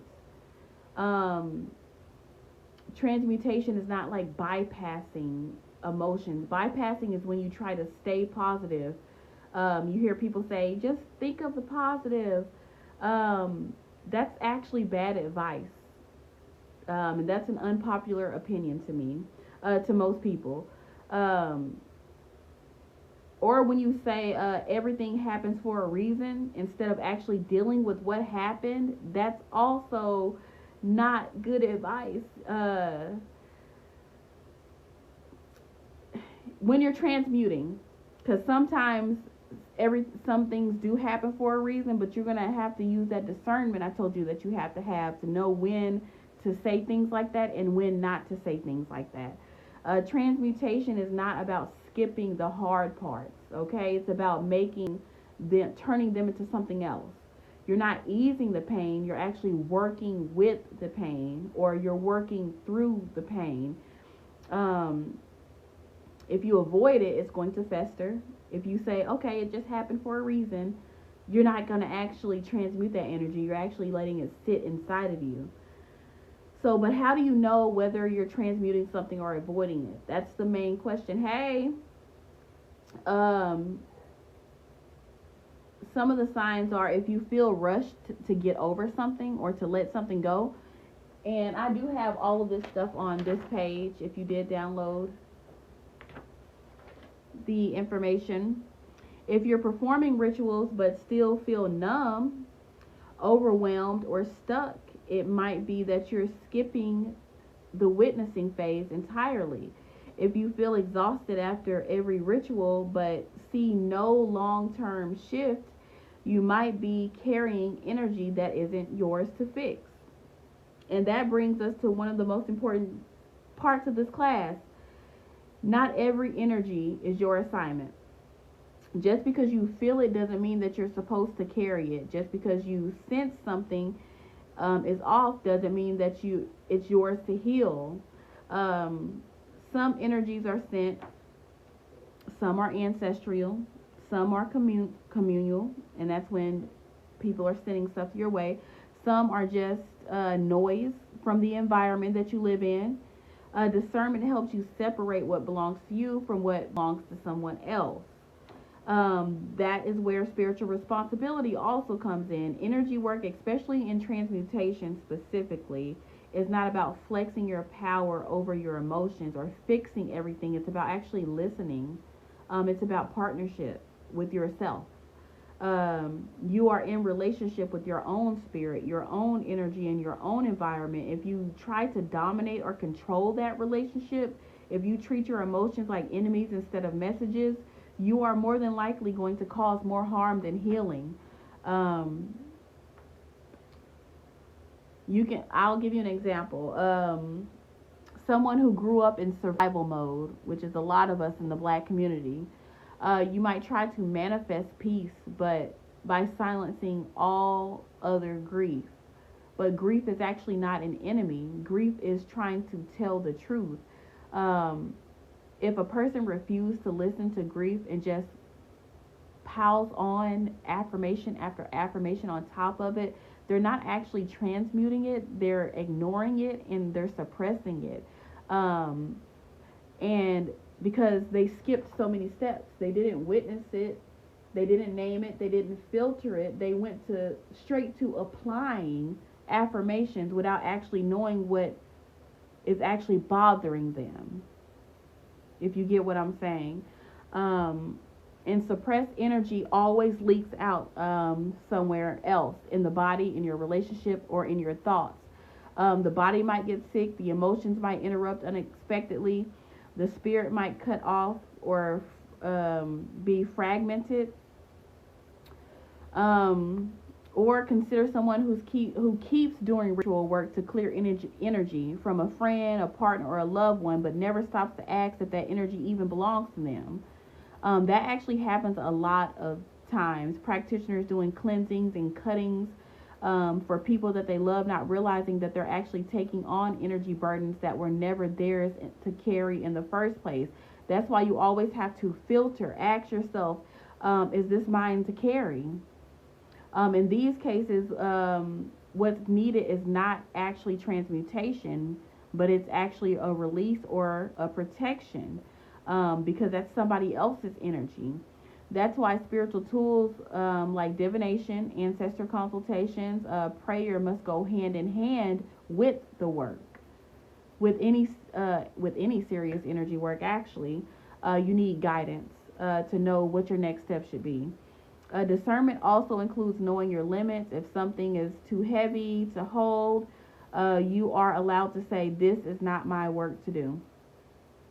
You're allowed to rest. You're allowed to redirect.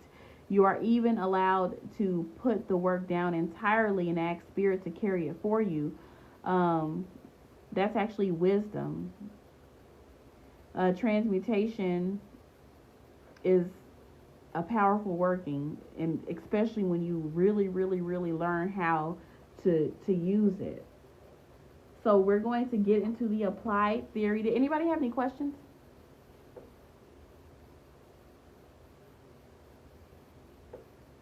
I think I forgot to ask that.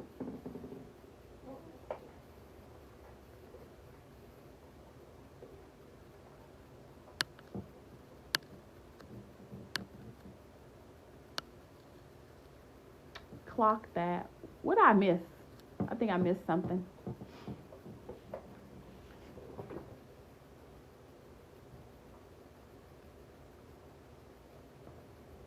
My throat.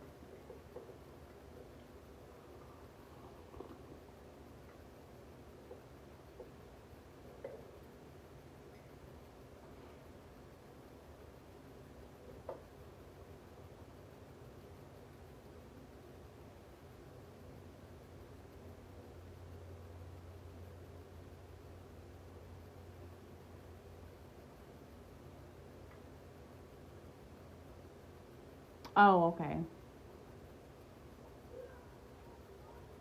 Okay, so we're going to get into applied theory. Thought I was going to have to sneeze. My sore throat then came back.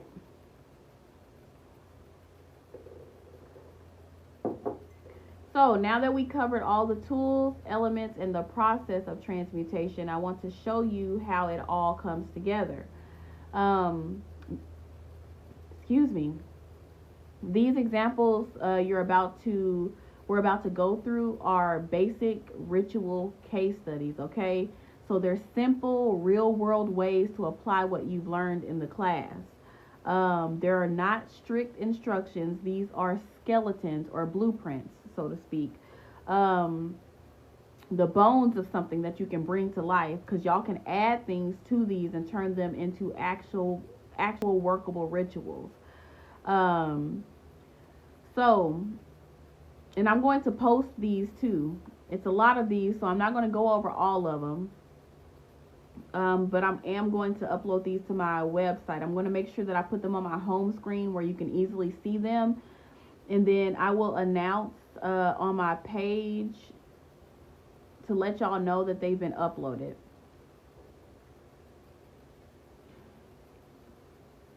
So I don't want y'all to I want y'all to put your own, when y'all do get them, put your own ashe into them. Change what needs to be changed. Research what your spirits would do, how you could use your spiritual team in these rituals, and follow your intuition. This is more so about learning how to work energy on purpose, not about repeating my steps, okay?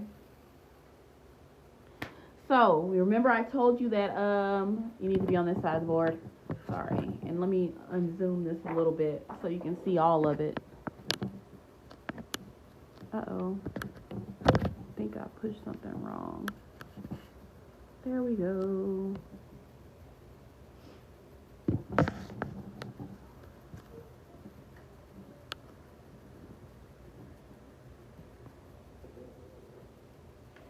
So remember I told you that the best way to transmute emotions is through fire. So this applied theory or case study, whatever you want to call it, is fire plus emotion. So the energy type is going to be heavy emotions, and this could be rage, heartbreak, shame, betrayal, things like that, really heavy energy. The tool is going to be fire, candle, petition burning, or ash work. The process that we're going to use is the one on the screen. I said on the screen, on the board: witness, name, filter, apply, anchor.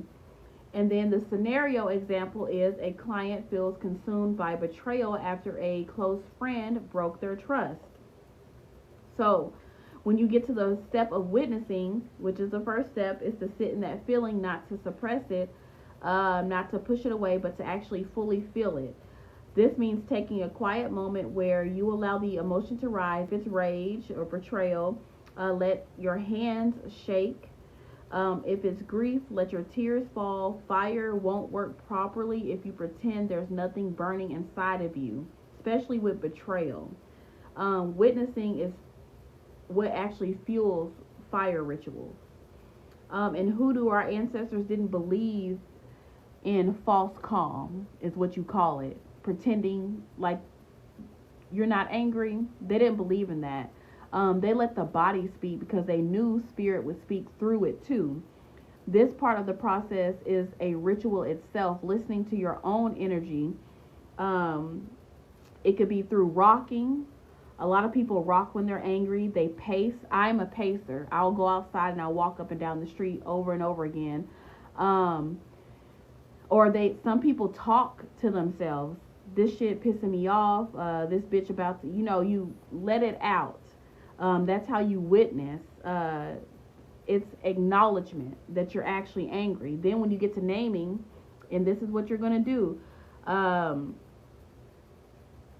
you're going to strip away the fog and call on spirit. You're not just upset, you're carrying betrayal specifically.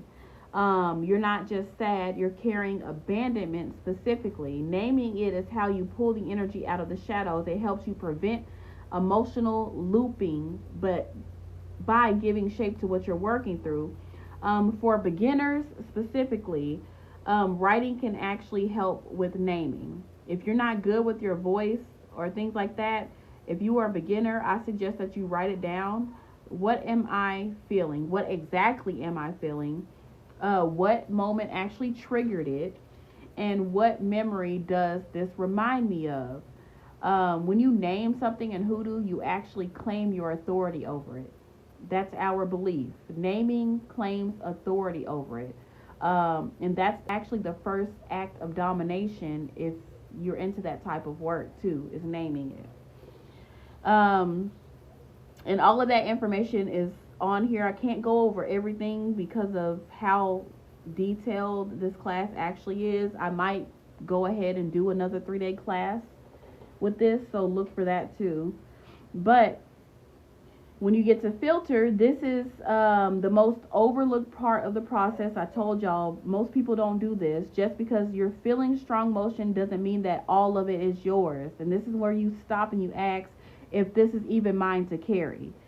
So this is when you use divination, bones card, pendulums, or prayer, and you ask spirit, is any of this emotion coming from someone else? Is it coming from something else? Is this about the current situation or a past wound that it has been reawakened? What part of this pain needs to be released and what part needs to be learned from? The filtering stages helps you sort out the emotional truth from the noise. In Hoodoo, we might hold a petition paper in our hands and pray, Spirit, show me what's mine and what's not mine. Show me what I must carry and what I must return to sender. Because most time during betrayal cases, you're going to have to do a return to sender along with a transmutation. You can also pass a white candle over your heart to illuminate the source. And like I told you, this is the skeleton. I can't tell y'all too much. Okay? Y'all gonna have to read between the lines. Then when we get to the apply, this is the actual ritual. Keep in mind, this is for betrayal. This is where the fire comes in, using a petition burning ritual. And in this case, you would actually do a petition burning ritual along with a return to sender because it is a betrayal. It's powerful when working with raw emotions. The ritual setup is like writing your emotions down on brown paper or parchment paper using a pencil or charcoal. Basically something of the earth is important. This honors the root of that feeling. What I miss, y'all? Light a black or red candle depending on what you're working through. Black for release, red for reclamation. This all depends on what happens during that filtering process, determines the color of the candle. Um, so burn the paper in a safe bowl or a cauldron, or you can do like I do. I put a fire safe bowl inside of another fire safe bowl, and then I put water around it just in case, because fire rituals can get out of control really fast. Please believe, because I'm gonna have to replace my rug because it caught on fire not too long ago. But anyway, when you burn the paper in a safe bowl or cauldron, you can say things like, I return this fire to fire, or with fire. May this rage be made righteous. You have to say these things in your words. And we're using fire because fire actually transmutes instantly. I've told y'all this when I gave the elemental magic class. Fire means fast. It brings things to you fast. That's why a lot of people use candles for money rituals, because it's quick. It's the fastest way to transmute energy. It's not just symbolic, it's actual living spirit. Fire is a spirit. It consumes what no longer serves and raises energy to spirit. That's why Ashe. That's why ashes are often buried at crossroads or blown into the wind. It means that the work has been released um, to forces beyond your control, basically, but within your alignment. And fire is like one of the most powerful tools that you could use, depending on what you're doing. When you get to anchor, once the energy has been moved, you must ground the new vibration. That's how you seal it. You can bury the ashes in the earth to release them into water, or release them in water. You can sit in silence and place your hand over your heart and say, this work is complete. My energy is my own. You can follow up with an offering to your ancestors. That's what I do. I go to the earth, and then I also give an offering. I do two things to complete my work. This is a thank you for helping hold you through the fire. Anchoring is how you claim the new state of being. Otherwise, the door remains open and the energy can slip back in. And you want to close the work. Always close the work. Just remember that. So you don't end up recycling the same thing over and over again, creating a loop. So I told y'all that water is the best thing to use for trauma. Especially ancestral and generational and deep personal trauma that's been stored in the body. And water is spiritual baths, tears, offerings to the river, offerings to the ocean, working with water spirits. It all depends on your belief system. Baptisms, if you're Christian, are good for releasing trauma. So,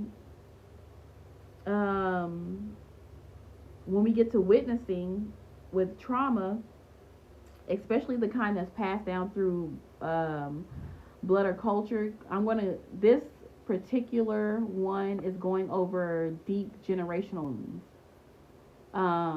around abandonment, loss, especially from maternal ancestors. Because I told y'all most trauma and the mitochondrial DNA is travels through the mother. By the way, I don't think I mentioned that earlier, but I have mentioned it in the ancestral magic class that I gave y'all.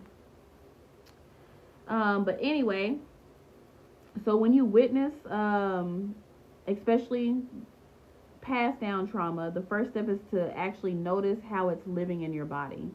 A lot of people who carry trauma, they don't feel emotional. They actually feel numb or detached. Or they're overly accommodating. Witnessing trauma means creating space to ask, where is this pain living in me? You may feel it in a womb space, the chest, the throat. Let yourself cry without shame. I keep saying that tears are sacred, especially in Hoodoo. They are considered spiritual water, evidence that your spirit is overflowing. some people can't cry. If you didn't know that, they just lack that ability, that emotion, the ability to release emotion. Um, when you cry, spirit is actually moving through you. You do not need to cry to prove you are hurting, by the way. So don't try to force yourself to cry. Sitting at your altar and simply saying, I feel this, even if I don't understand it, is powerful enough. Don't try to force yourself to cry. Then when you get to naming the trauma, trauma can feel foggy because it stretches across generations, because we're specifically talking about generational trauma right now. But when you name something, it actually brings it to the present. You can say, this is abandonment, this is silence of my grandmother's grief. And the best way to find out if you have generational trauma, if you don't do divination yourself, is to go to therapy. Go to an elder. Find out your family history. Listen to stories. Because if you see a pattern, it's probably generational. You don't need a perfect memory. You just need the knowing. If the words don't come, you can let your ancestors speak. Just sit quietly and ask them to reveal the root for you. And whatever image rises in your mind, the very first image is what you need to believe. So, how do you filter through this? Some trauma is yours, some is ancestral. You have to filter out what is actually yours and what actually comes from the generational curse. Some was handed to you by society, especially in the Black community, and some you may have absorbed through survival patterns. This is where divination happens.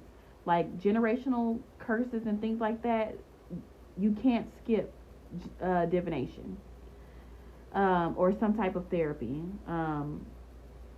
Spirit may show you that the pain isn't about your ex, but about abandonment that started with your great-great-grandmother, your great-grandmother. And when you filter through that trauma, you stop spiritual codependency is what I call it.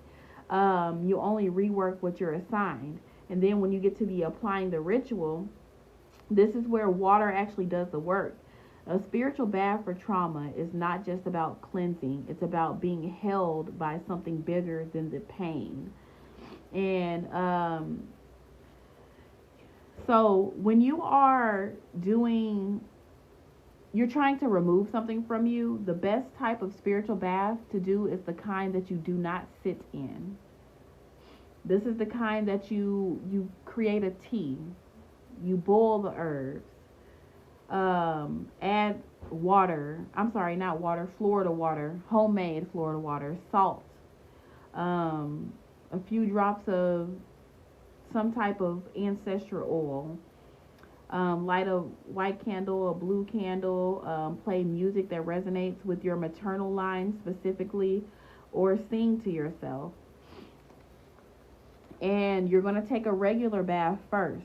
Keep in mind, when you do spiritual baths, you're supposed to take an actual bath before you start in a spiritual bath. And then you're going to pray into that tea that you just made, because you're going to strain all the herbs out and you're going to be left with the tea. And that's going to be your bath. And you're going to speak, scream, release into the water. And then you're going to pour it over your head, depending on what your belief system is, because some belief systems, you're not allowed to pour it over your head unless you are an elder or somebody higher. You just do your shoulders and down. But I'm a Hoodoo practitioner.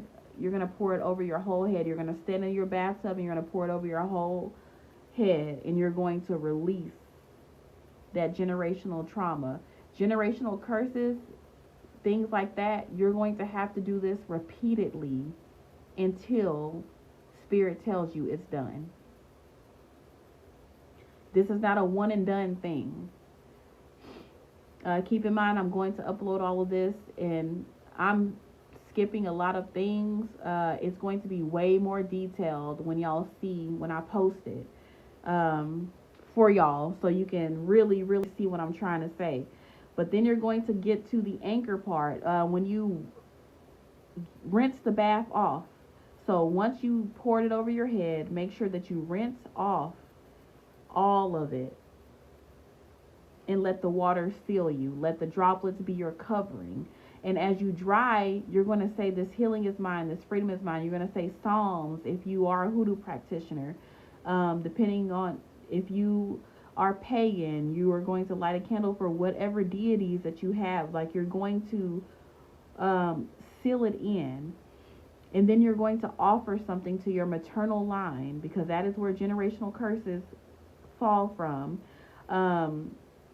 Well, they're passed through. And you're going to set a cup of water on your ancestor altar, a rose, flowers, something. Give something to your maternal line. This anchoring completes the work. It tells the spiritual world the line has shifted, the currents have changed. And as I said, you're going to have to repeat this until it is done.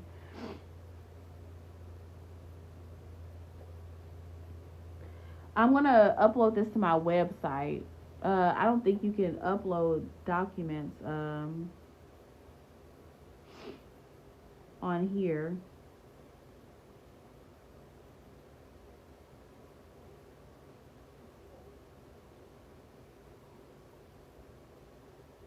Let me go make sure that my son is in the bed real quick, because he does got to go to school in the morning. And I think I still hear him on the TV.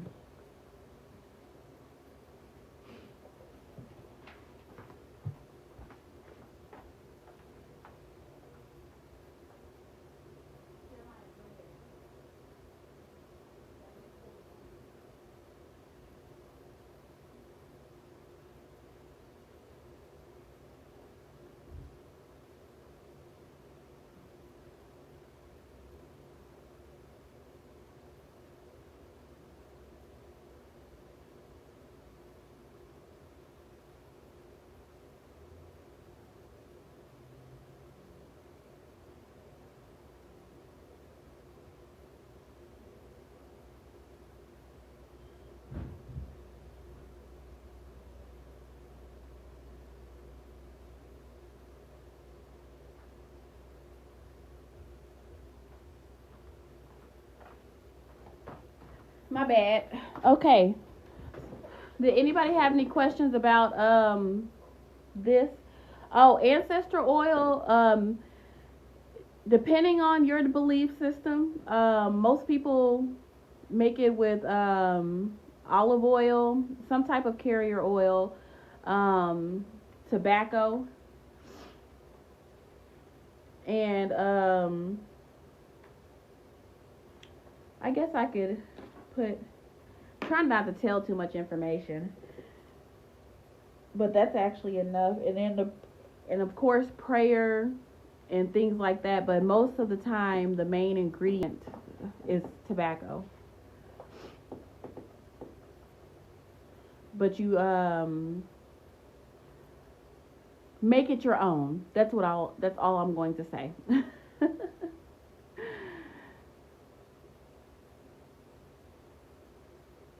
You said we black, it's okay. But make it your own, but make sure you pray over it. Most people take the dried flowers from their ancestor altar. After they dry out, I keep all of my flowers from my ancestor altar, and they mix it in there. So basically it's made from, it depends on your bloodline, really. But mine, I specifically use tobacco. I use the dried flowers from my ancestor altar, and I use the ashes from the incense that I burn on my ancestor altar, and then I let it sit for 4 to 6 weeks, and that is ancestor oil. Oh, you're welcome.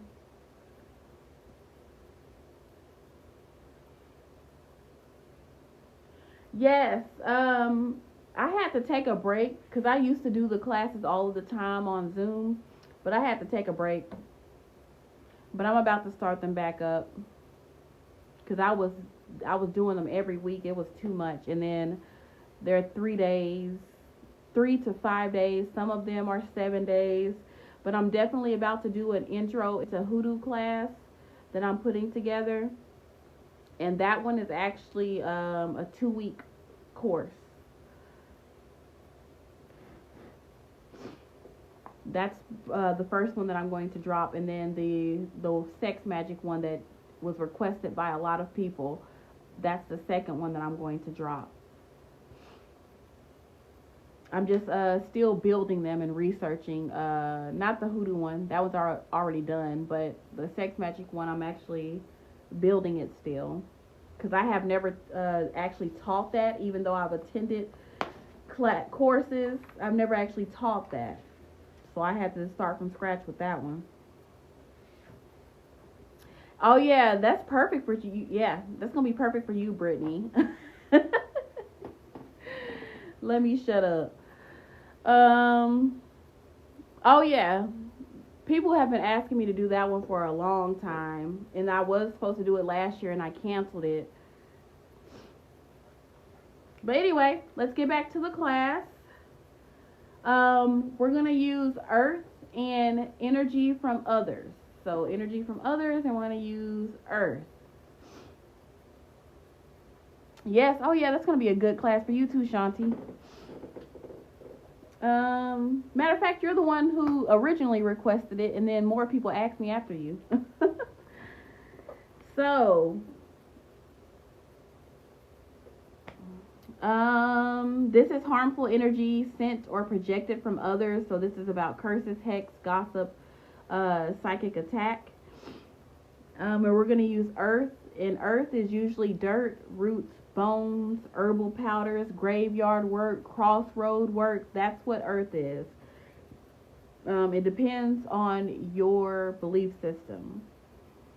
And this particular scenario is around someone who feels spiritually weighed down after a fallout from a former friend who practices as well. Suddenly their luck starts to shift. Their sleep is disturbed. They're dreaming about this friend. The number one sign that somebody actually has hexed you, you start dreaming about them, and not good dreams. Keep that in mind. And their altar work feels blocked.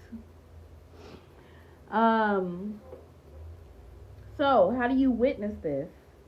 When energy is sent from somebody else, whether consciously or unconsciously, your body and spirit often pick up on it before your mind does. You might feel sluggish, paranoid, mentally foggy, or spiritually off. We call it being crossed, in my belief system. Things don't flow the way they should. You're not cursed to suffer. You're just tangled. Confusion. It's a lot of things that start happening to you. Your money started to dry up. Everything just started going crazy. To witness this is to stop explaining it away. Because if something is happening to you like that, like back to back things, and everything, it keeps getting worse and worse and worse and worse. If you are not a practitioner who can recognize immediately that you've been crossed, because once you've been doing this for years, like I have and like elders have, you know immediately. But for beginners, they don't know. Especially if they're not practitioners themselves, they don't know. So it's very, very important to pay attention and pay attention to the timing of your spiritual blocks. If all this shit starts happening right after you fall out with a friend, like a month after you start falling out with somebody, and then the persistent dreams and odd thoughts, like a lot of people who are crossed, they start having suicidal thoughts even if they weren't suicidal, or they start thinking about death a lot even though they never like had that feeling. I actually did a blog post, if you do follow me on Facebook, that tells you all of the symptoms that could possibly, like if you've been crossed. So if you follow me on Facebook, I actually have that on there. So You're going to sit down at your altar. You're going to hold a glass of water in your hands, and you're going to watch the ripples. Ask the water, what changed my spirit? What am I picking up that isn't mine? And you're going to watch the water if it ripples or stays stagnant and don't move. If you don't have power in your hands and you feel like you've been crossed, get a reading. Because you can use that as witnessing as well. Get a reading from somebody if you don't know how to tell if you've been crossed. So, then you're going to get to naming. Naming the kind of energy is essential in this type of work, especially because fear will try to name it for you. You might think you're just unlucky, but you're not unlucky. Somebody was pissed off and they sent something to you. Naming it actually removes the fog. This is envy. This is somebody who has crossed me and I shared a space with this person. Naming it doesn't give it power. It gives you clarity. Clarity is the first step to uncrossing. And then you're going to filter. Not every bad feeling is a hex. Sometimes it's projection, and that's why divination is so important. Sometimes it's a warning. Filtering helps you tell the difference. Is this a spiritual attack? Is this person tied to what I'm feeling? Am I meant to transmute this or return it? I do both, okay? And depending on who the person is and what they actually sent me determines if I'm going to do a return to sender or a reversal. You might receive a strong yes, or signs might be subtle, like a candle burning low every time you say their name, or the candle going out completely when you say their name. You might hear a crackle when you say their name, if you're using a candle specifically, instead of the water trick that I told you about. Let spirit show you what what's yours to transform and what's theirs to carry. So in other words, what's yours to transmute into something else and what's theirs to get back, whether it be through return to sender or reversal. And return to sender is sending back exactly what they sent you. A reversal is amplifying it and turning it into an actual curse and then sending it back. If y'all don't know the difference. Apply. This is the actual ritual. Here is where we go to the earth, because earth grounds, absorbs, and it binds. Earth is neutral. It doesn't argue with energy. It holds it for you until it's transmuted or returned. Keep that in mind.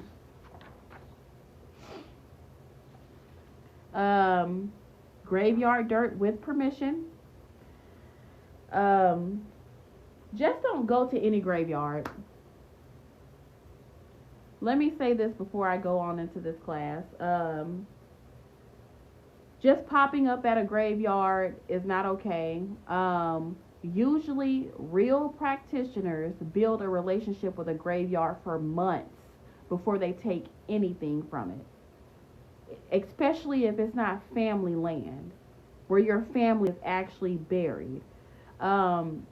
It's become this craze of people like even going to New Orleans and going in the graveyards and taking dirt from, like, that's not how graveyard work actually works. People have skipped the part where you're supposed to build a relationship with the graveyard.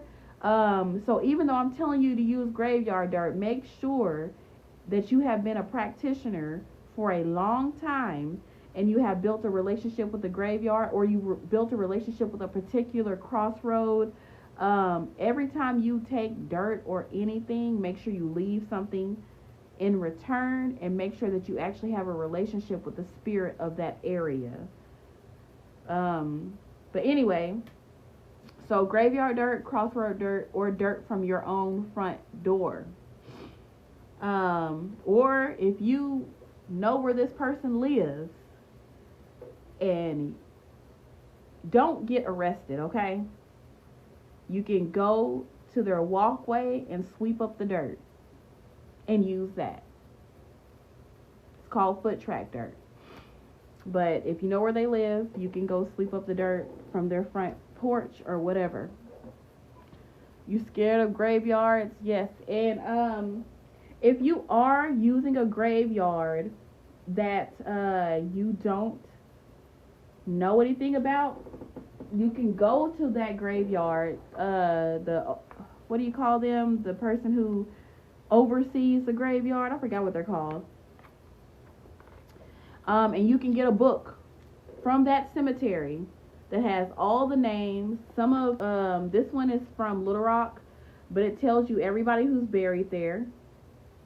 And you can actually look up their life. It tells you, some of these actually tells you if they were slaves or not. This one in particular has slaves buried at this graveyard, but every cemetery should have a book, so you can actually know who the person is, especially if you're getting it around there.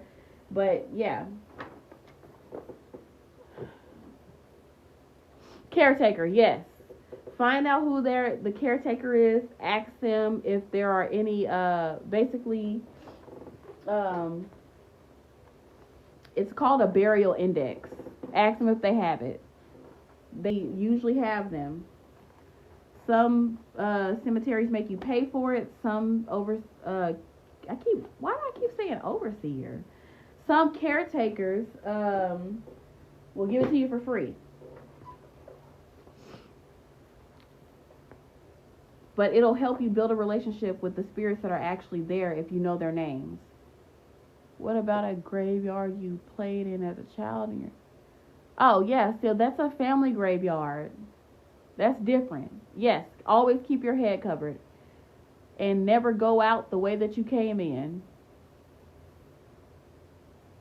So if you entered one part of the graveyard, leave out in the opposite direction. That's a superstition. But just in case, I do it. An elder told me to do it, so just in case, I do it.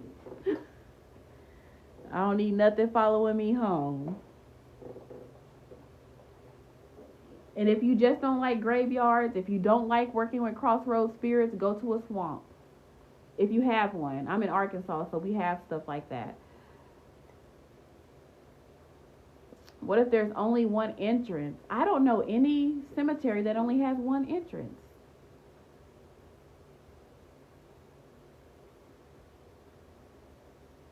If it does have one entrance, walk backwards out, I guess. Walk out backwards.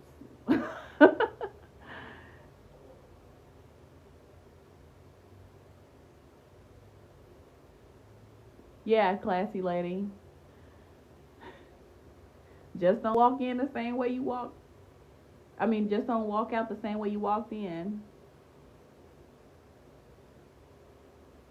But if it's family land and your actual family is buried there, what I'm talking about is if this is not your family's land, these are random people.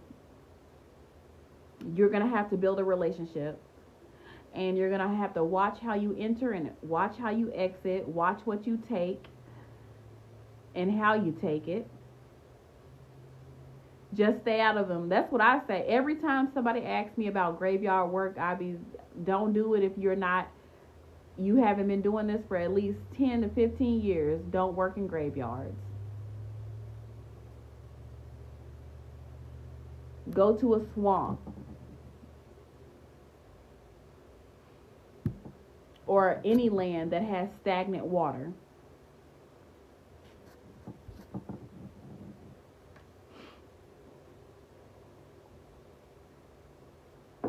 But anyway, then you're going to need black salt or crushed protective herbs. Like basil, rue, cayenne, like I told you before. A paper petition naming the energy, not the person. Unless you clearly know and it's been revealed to you through divination and you know that this person actually sent, like that girl who was going around bragging, like never tell anybody that you threw at somebody, okay? But the girl who went around telling everybody that she threw at me, I actually knew who it was because she was telling everybody. So if you are not sure, do not put a person's name down, because you could be attacking somebody who didn't do anything to you. And a small black candle. So what you're going to do is you're going to write on the petition, all harm, projection, or crossing sent to me be absorbed, transformed, and returned to its rightful owner. What you're going to do, that graveyard dirt, crossroad dirt, whatever you're working with, mix it with that black salt, the crushed herbs that I told you about, and you're going to create a powder with that. And then you're going to sprinkle the dirt and herbs over the paper, fold it away from you. Every time you're doing a petition and you're not trying to attract something to you, make sure you fold it away from you. Okay? That's important. Keep in mind, all of this is going to be on my website whenever I put all of this into one document and organize it for you so you won't be confused. Because the way that it's written now is like it's from my notepad on my iPhone. So I'm going to organize it for y'all. So anyway, you're going to sprinkle the mixture that I just gave y'all, fold it away from you, and bury it in the earth or in a place, or place it in a jar if burial isn't possible where you are. Light a candle, a black candle over it, and speak. And if you did bury it in the earth, you're going to literally put the black candle, usually a 2-minute candle. And when I say, just in case y'all don't know what a 2-minute candle is,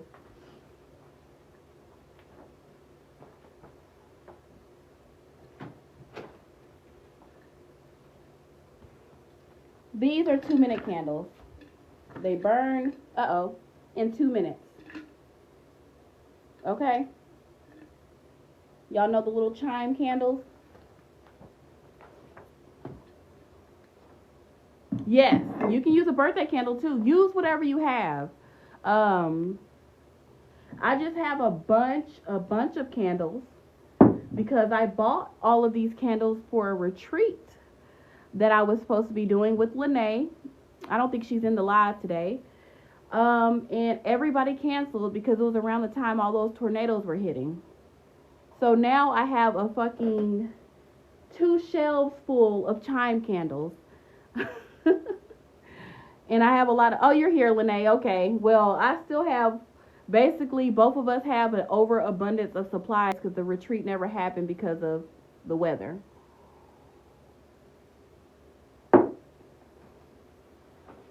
But that jar is actually my personal collection, but I have 2 shelves of chime candles. Now, let me see. So, I told you bury it, put the black candle over the earth or over the jar, whatever you decided to do, and say, I do not hold what is not mine. The earth now carries it. Spirit now carries it. Ancestors protect me. Whatever you want to say. Make sure you leave an offering, and make sure it's an offering that does not hurt the environment in which you buried the stuff in. Don't be leaving no snack cakes, no plastic, nothing like that that's going to disturb the environment. Okay? If anything, pour water. Do something that's going to actually nourish that area. That's very, very important. Because I saw somebody leave a fucking birthday cake one time. I'm like, what the fuck are you doing? But anyway, why are we using the earth? And earth holds memory. Dirt from your doorstep keeps your space clean. Graveyard dirt, with respect, binds and buries what needs to end, because that's the final resting place. Earth is final energy, period. It's it. When you place something in dirt, you are putting it to rest forever and putting it back where it belongs. Is there a 2-minute birthday song? Huh? Oh. I'm not gonna play. Fruits, yes. Fruit is perfect. It's going to go into the land and it's going to nurture the land once it rots.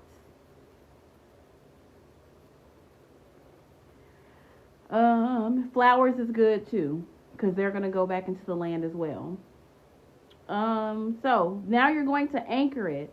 Once the candle burns down, place a small bowl of fresh dirt or herbs like salt, basil near your altar for 7 days as a shield. It's important, the number 7 for this type of work. 7 is spirit, it's completion. Say out loud each morning, I am rooted, I am covered, I am clear. Leave an offering at the tree or the crossroads to thank the earth for holding what was too heavy. Because a lot of people bury things at trees. Usually prosperity workings are buried near trees. This completes the exchange and seals your field from future interference. So what time is it? Okay. So do y'all want me to do another one?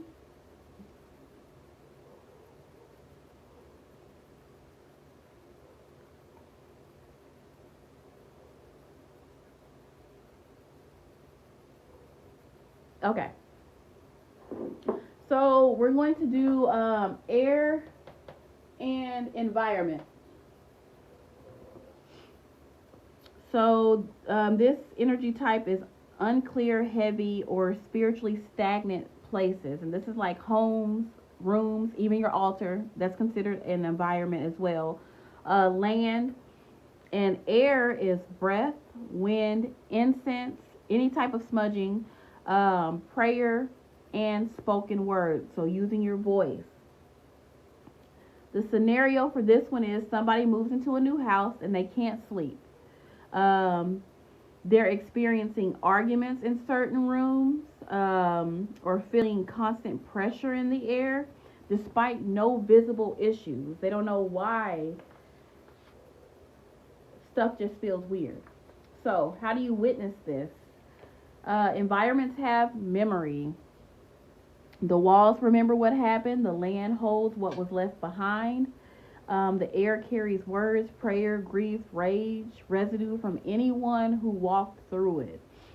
You may not see anything wrong. Oops, sorry. A spider. Sorry. I live in the woods, and the Arkansas River, not the Arkansas River, but the Ouachita River is like right behind the house that I'm in. So lots of spiders. It scared me, but it's dead now. Okay. Sorry for the interruption. Where was I? Let's see. You may not see. Okay. So you may not see anything wrong, but you just, you feel, your spirit knows something is wrong. So you walk into the room, you feel tension, or you walk into the house and feel tension. You walk to your altar or feel something dead, things like that. You just feel something. But for this particular scenario, it's a house. Don't dismiss this as random. Witness the energy of the space means trusting your senses, your intuition. And then you're going to name it. You're going to sit in the space, wherever the energy is. You're going to sit in that space, and you're going to start asking yourself questions in silence. And you're going to try to feel the emotion of that room or that space. And you're going to say it out loud once you figure it out. This room is holding anger. This home is carrying grief that is not mine. There's spiritual residue here that needs to be cleared. Things like that. Like I said before, speaking out loud isn't just naming it, it's beginning the shift. That's how you gain command over something, by naming it. Breath is also a sacred tool. When you say things out loud like that, your mouth is a gate. The law of vibration, and vibrations actually disrupt what's stuck. And then you're going to go and try to filter it. Is this mind to clear? Sometimes spaces are holding energy from generations ago, especially if it's an old house. Like the house that my store was in, is in the historic district of Little Rock, and it was some super bad energy in there. I'm not sure. I believe some type of slave master or somebody owned that house. Something bad energy, but I had to not only clear the inside of the house, but the outside as well, as bury things all around the house in order to even feel comfortable with my store being there. I don't know what the hell happened in that house, but it was horrible. So other times, if it's not holding energy from generations ago, it could be reflecting back your own inner state. Like you could feel like it's the environment that you're in, but it's actually you. That's why filtering is important. And when you filter, you get some type of divination, and it helps you transmute what is actually yours, or if the house is actually haunted, or whatever you got going on. And so you're going to use prayer, spirit show me the source. You might get an intuitive hit, such as a vision, a physical reaction, a memory surface, or you're just going to have to go get somebody who is equipped to see if there's some type of spirit or generational thing going on in that space. So once you find that out, you're going to apply it to a ritual. In this case, this person has found out that it is the actual space that's messed up. It's not her, it's the space.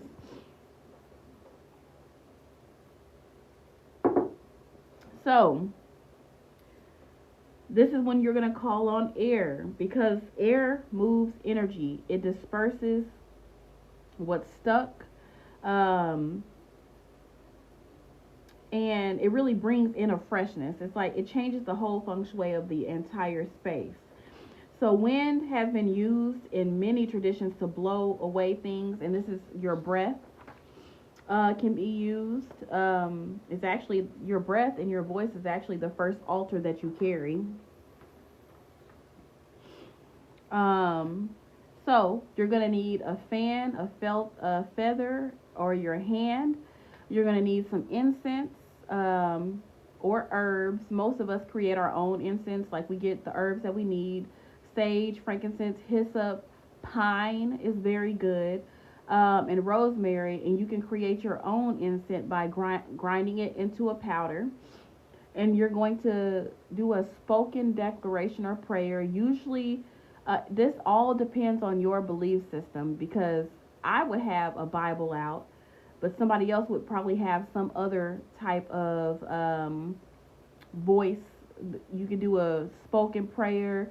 You can call in your ancestors. So depending on what your belief system is going to be your spoken declaration or your prayer. You're going to start by opening all the windows, every single window, every door possible, everything.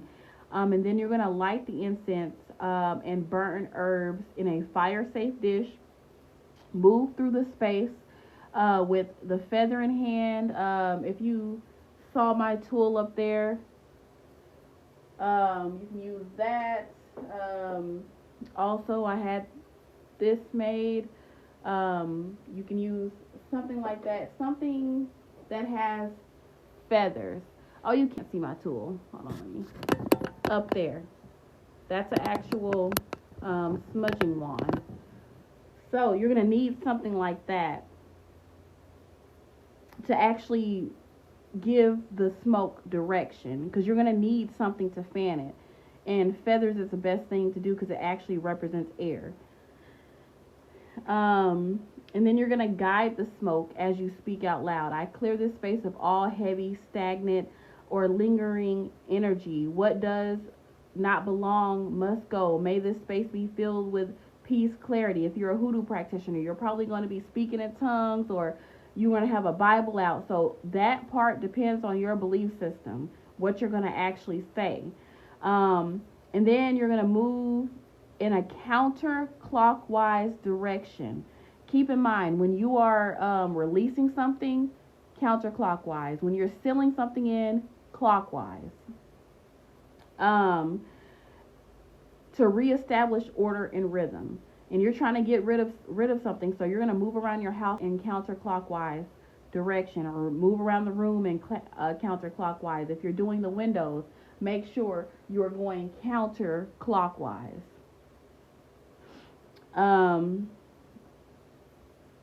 So then you're going to anchor.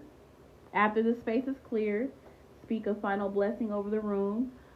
This place is now aligned with peace. I dwell in clarity. You can hang a bundle of herbs above each door. Usually we make these. This is something that we do. You don't have to do this. Depending on your belief system, you can do bags, whatever, but usually you go out and get fresh hyssop, like fresh herbs. You create these bundles before you get started. That way when you're finished, you can hang them above each door. And that's actual anchor. It's a type of anchor. Dang, you missed again. Join the circle. Lord. This is the third time, isn't it? So, and then as you're hanging these up, you're going to command that this is done in whatever way that you choose to. And then some people place a small bowl of salt in each corner of the room for 3 days to keep the space grounded. And then you remove and you go bury the salt, or you throw it out your back door specifically, depending on what your belief system is. And then I would consider playing some type of prayer for music, gospel music, some reciting psalms if you are a Hoodoo practitioner, or some type of cultural music for release. Because air doesn't just cleanse, it actually creates a rhythm, a new rhythm. It elevates the vibration, and it keeps the energy moving, and music actually helps with that. Like I told you, voice is the same thing as air. Okay. Any questions? Hey. Oh, you were here last night. Okay. Anybody have any questions?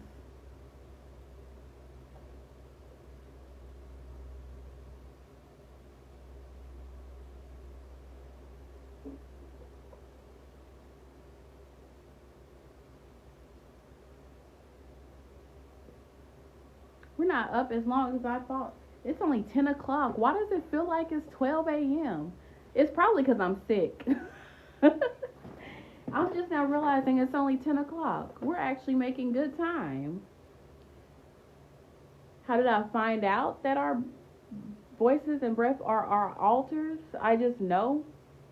And I actually got that quote that I said was from one of my elders. But I'm claircognizant, so a lot of stuff that I teach y'all, I know. Nobody ever taught me. I just know it. It's hard to explain.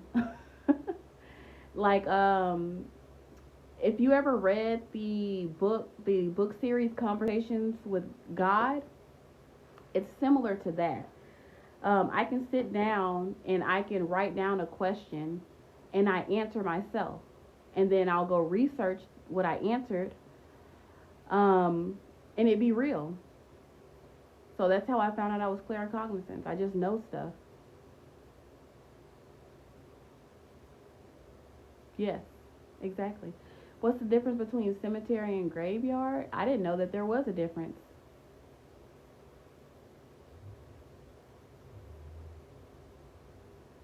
They're both where people get buried.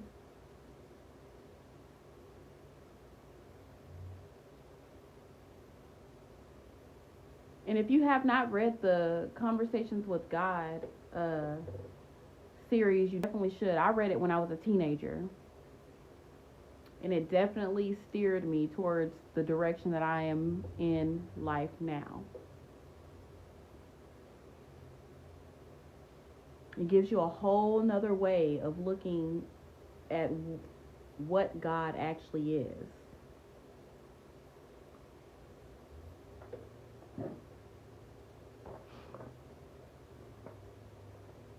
I gave the books away to somebody who I thought need them, but I still have it on Audible. I can look up the author and post it later. I forgot his name. So, no questions about this particular ritual.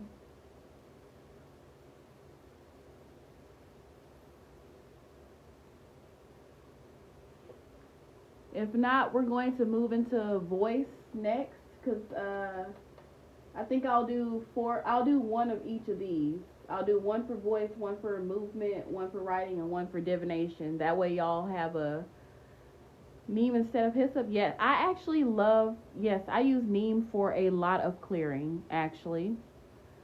I actually buy pounds of neem. That, and also, a lot of people don't know this, but nettle leaf. Catholic Church actually used that herb in exorcisms. So I buy that by the pound too.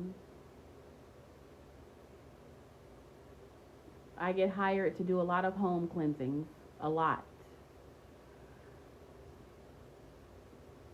of old houses here in Arkansas. Needle. It might be needle. Nettle. Leaf. Let me show you what it looks like. If I have to.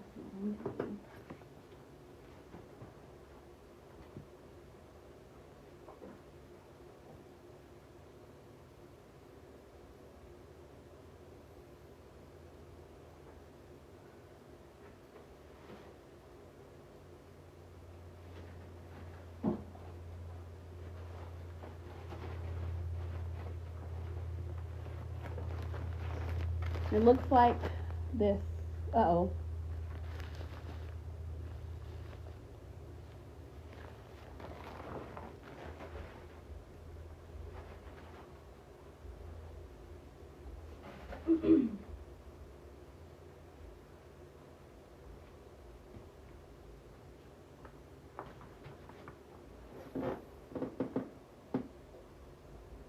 You're welcome. So we're going to go ahead and move to the next one, and we're going to talk about voice, and we're going to do transmuting ancestral guilt through the power of voice. So the energy type is ancestral emotion, specifically. That's guilt, shame, internalized fear. And the voice is keening, declarations, and naming out loud.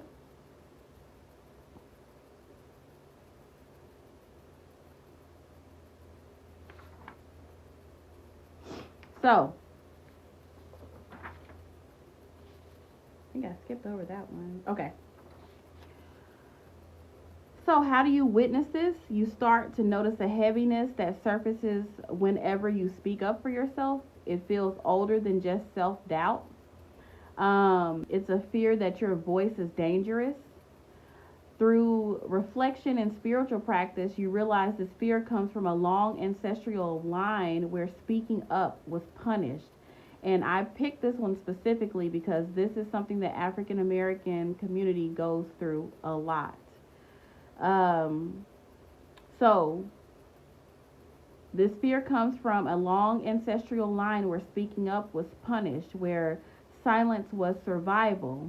The grief and guilt you feel now aren't just yours, they're actually inherited through epigenetics. You allow the emotion to rise without forcing it down or explaining it away. You feel it in your throat, your chest, your body. You give yourself space to cry out or sit in stillness too, because some people function more when they're sitting in stillness and they're not really talking. They're just quiet, meditative mode. And you just recognize that this emotion actually has more weight than you thought it did. Then you're going to name it. Identify the energy clearly. This isn't just anxiety. This is generational guilt for having a voice. You name it directly, speak it out loud. This is ancestral silence. And this is something that I feel like everybody in the African community should do. African American community should do. This is fear being seen. This is the guilt of surviving and speaking while others before me could not. Naming it out loud begins to untangle it. Especially in Hoodoo and African descended traditions, naming holds power. I keep saying that. What you name can be claimed. Remember that. What you name can be claimed. And what is claimed can be moved. Then you're going to filter. Use intention, prayer, or divination to separate what stays versus what must go. You light a white candle, sit before your ancestral altar with a Bible verse or a simple prayer, depending on what your belief system is.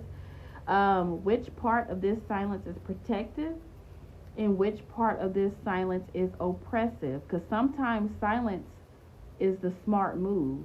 So you don't want to completely remove silence, because then you will get to talking when too much in the wrong spaces. You just want to remove the part of it that is oppressive. You may use a pendulum, bones to confirm if this energy is yours to carry or if it must be released. You have to come to an understanding that the caution was sacred in its time. Silence was sacred when it was happening, but now in your new generation, it is stagnation. You're actually stunting your growth by being so quiet. And that's what I mean when you're separating the silence from protective and which part is oppressive. And then we're going to go to applying it. Move the energy through ritual, action, and spirit work. This is where your voice becomes the ritual itself. You can begin with a keening well, and this is when if y'all don't know what a keening well is, Keening, this is like when you well from the deepness of your chest, like your whole being. It's an ancestral cry. And it's not even for words, it's for a release. I can't really describe it, but if you've been to a sacred circle or any type of retreat, you know what I'm talking about. This is a type of vocal release that is actually ancient. And not just in West African traditions, not just in African American traditions, but also Irish. They do the wailing, the keening, as well. So the sound is how grief is moved. It's actually a somatic type of therapy as well. It's a bodily sound that actually shakes the energy from your nervous system. Then once the grief softens, you shift to spoken declarations. You start with the keening. And you start saying things like, my voice is sacred, my voice is safe, I am allowed to speak up for myself, I carry the wisdom of silence, but I am not bound by silence. I was born to speak what my ancestors could not. Things like that.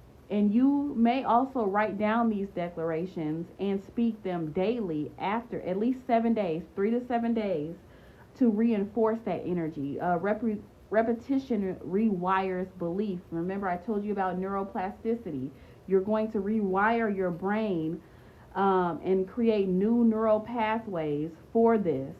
And that's what I mean when I say your vocal cords become the actual altar, because that's a type of ancestral veneration, because you're actually healing your bloodline by releasing that.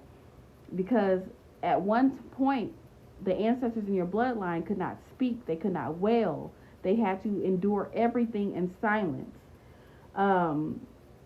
Spoken word is a container of power. That's why we speak prayers, we speak spells, commands, blessings, whatever you believe in.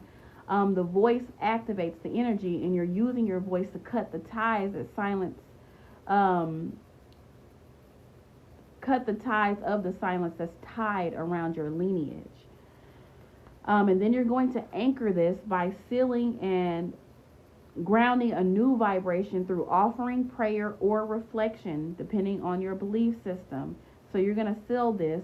This voice carries you forward. I speak for you now, not in sorrow, but in strength, speaking directly to your ancestors. Most people do this at their ancestor altar. I forgot to mention that. You may leave an offering of cool water and mint, because that's something that would soothe the throat. Because more than likely, when you're doing that ancestral keening and welling, your ancestors are actually yelling through you. So they're going to need something to soothe the throat. So mint and water, or make them a mint tea if you want to really put some energy in it. Kinetic energy in motion, by actually creating a tea for them and bringing it. They soak up that energy. A lot of people be like, why are you leaving this at your ancestor altar? They can't eat it. It's not the actual physical food they're eating. They're absorbing the energy of the act of leaving the offering. It's not you get it? So if you are making a tea, they're actually absorbing that energy that you're using to actually make the tea for them. And then you're going to give thanks to the line that you have just unbound. And then if you like to journal, make sure that you journal this, or you can sit in prayer. But just know when you anchor it by leaving some type of offering or showing some type of gratitude. Does anybody have any questions about that one?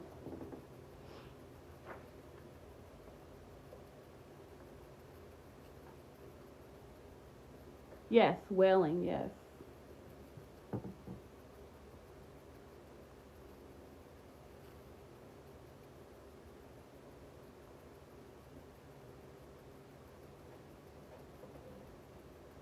Next, we're going to move to movement. Let me see. Let me find one, a good one.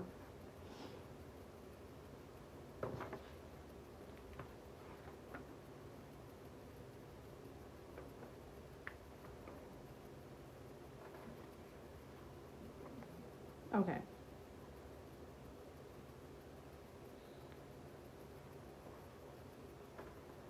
About leaving food as an offering, I don't know. Yeah, it's the energy itself. Because people like to make fun of, I don't know why people make fun of people's practices, because the negative energy that you get from doing stuff like that. But yeah, I see people on Facebook specifically that make fun of ancestor veneration. And they specifically say things like, your ancestor can't eat that, they're dead, saying like disrespectful things like that. And they don't actually understand the science behind ancestor veneration, so they're actually showing their ignorance. But I don't ever say anything. I just scroll past them because I already know what's coming for them for saying something like that. People don't think before they talk.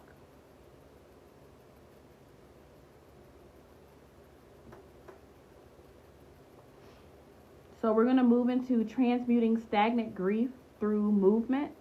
And this particular energy type is personal grief. So loss of a loved one, loss of identity, or a major life transition. In the movement of shaking, dancing, or ritualized crying. Because you ever cry so hard that you shake. That is a type of movement, transmutation through movement. So you're going to witness by allowing yourself to fully feel the face of the energy. You've been feeling sluggish, numb, heavy in your body. You don't cry much anymore, but you're not okay. You're tired, you're irritated, you're emotionally flat. Grief has hardened into stillness. You recognize this grief has not passed. It's just gotten stuck, and instead of pushing it away, you give yourself permission to feel what's beneath the freeze. You take a moment to breathe, lay your hand on your chest, and acknowledge that I am grieving. A lot of people, grief makes them so numb that they can't even cry. Grief is never shameful, though. It's a sign that your soul is actually processing. Our ancestors wailed, they rocked, they moaned, they yelled.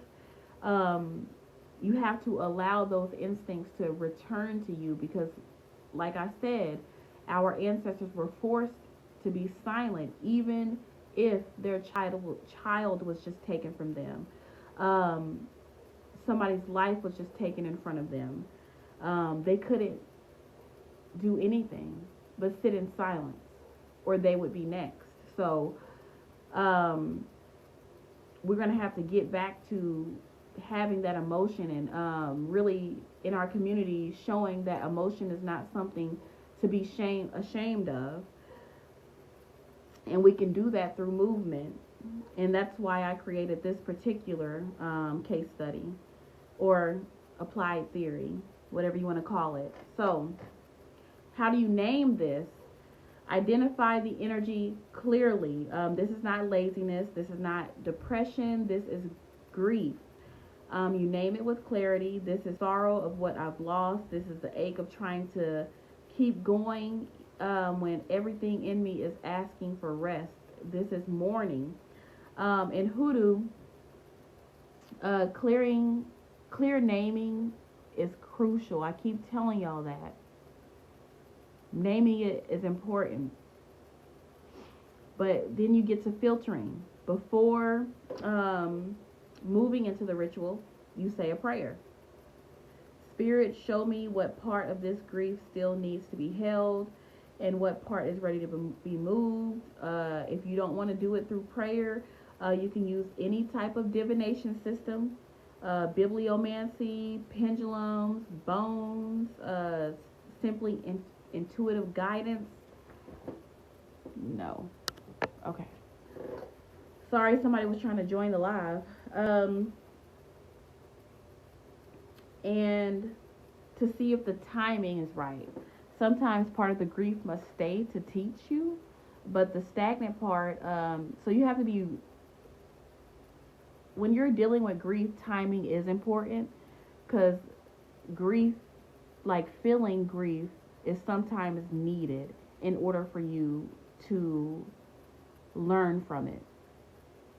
So the next time it happens, it won't hit you as hard. You'll know how to actually process it.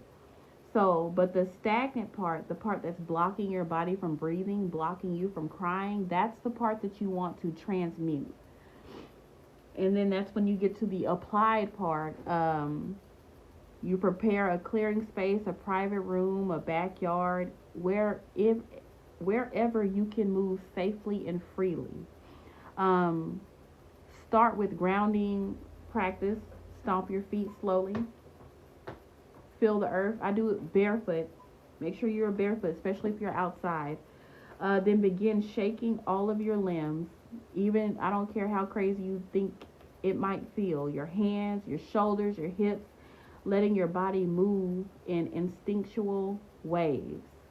You're not dancing to perform. You are shaking loose the grief that is lodged into your cells. If tears come, let them come. If moaning arise, let it rise. We call it a spiritual wringing out. You know how your grandmother used to say, wring that towel out? That's where that comes from. You're wringing it out.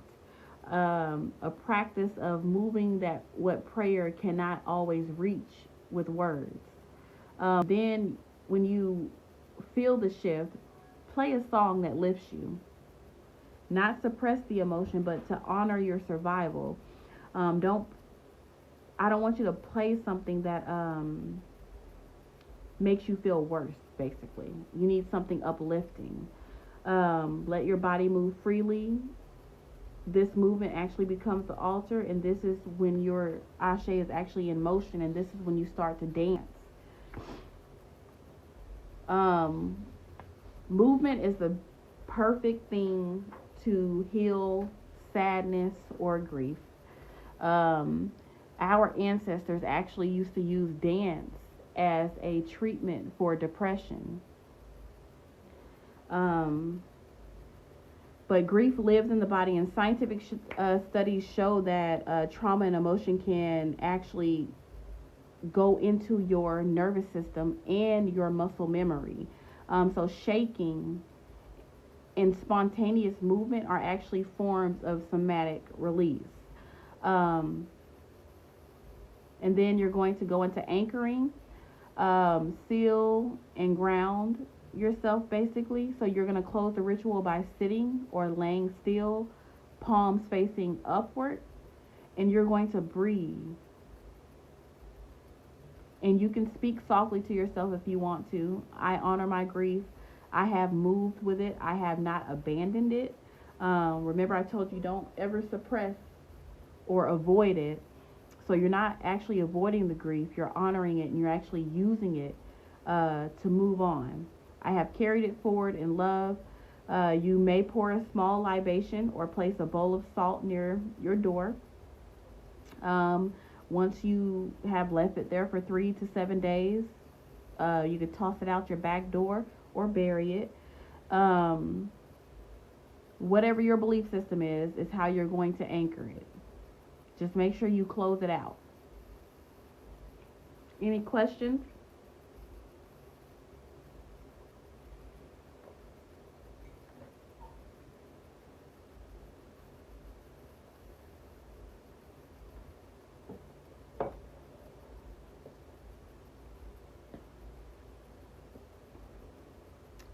Next, we're going to talk about transmuting. Thank you.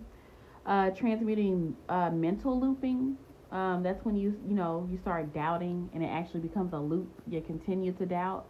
It gets worse and worse and worse. Overthinking, and we're going to do that through writing. So, and this is about intrusive thoughts, fear-based beliefs, mental looping, self-doubt. All that's the type of energy we're talking about. And writing can be in the form of petitioning, scripting, and journaling. Good night, Jen. Oh, Melly. Good night, Melly. You're welcome. After writing, we got divination, and that's the end of the class. So, if you don't know what scripting is, that's when you actually write as if you already have it.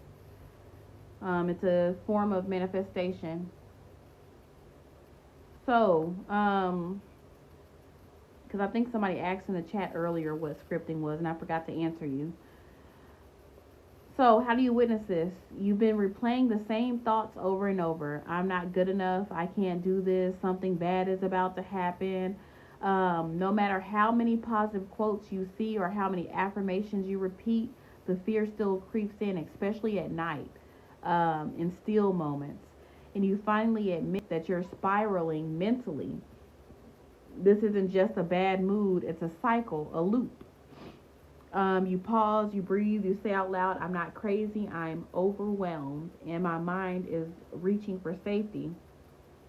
And then you're going to name it. You're going to identify what's going on. You're going to grab your notebook, and even if it's just a piece of scrap paper, if you don't have a notebook, and you're going to start writing, this is anxiety, this is fear pretending to protect me, this is the belief that I am not worth peace, or I'm not worth love, but it's not true. It's just programming. You break the illusion by giving it form, by writing it down, by naming it. You let your thoughts pour out uncensored. That's important. Uncensored. Pour out your thoughts without thinking about it. Every fear, every doubt, you don't dress it up. You name it to neutralize it. And then you're going to filter it. Now that your thoughts are written out, you can go back and reread them with your spiritual eyes. You circle what is true and highlight what is false. That's how you're going to filter it. You may want to pray and say, Spirit, help me recognize what's real and what is residue. You might draw cards, throw bones If you notice that every time I do filtering, I bring up divination, or sit with your ancestors and ask, where did this belief come from? Is it mine? Is it inherited? Or is it something somebody told me? You learn that some of these thoughts were planted by past trauma. Others came from parents, teachers, colonized faith systems. But now you're prepared to return them, and you're going to apply this by writing a counter petition. A counter petition is basically you're going to counter everything that you just wrote down on a fresh piece of paper. You're going to script what you want to believe instead.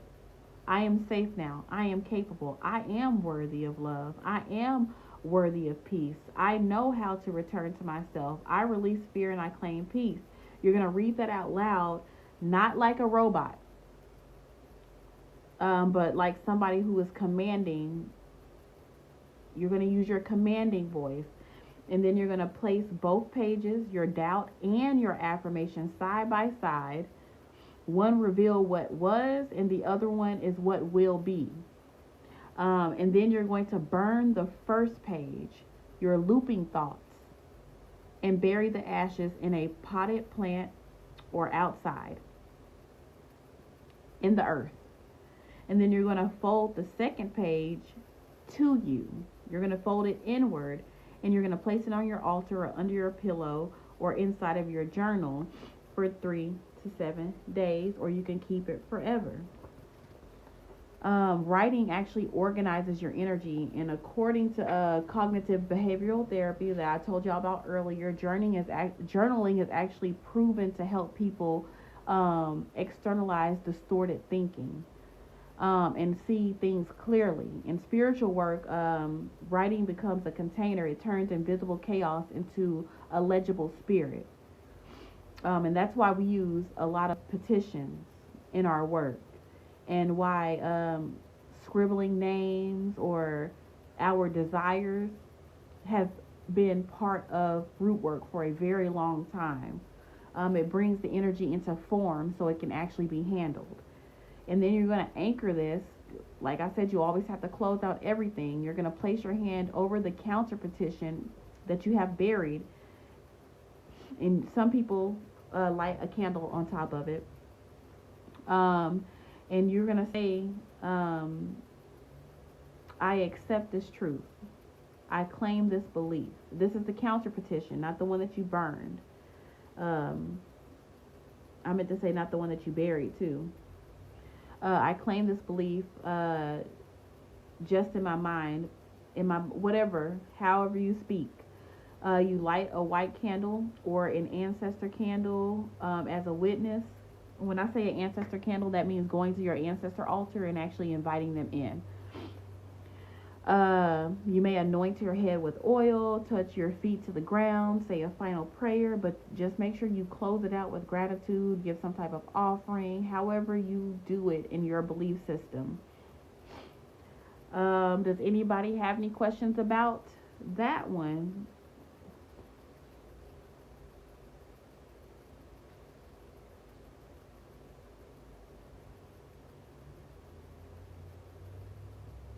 Okay, so we're going to move to the very last one, transmuting external energy through divination.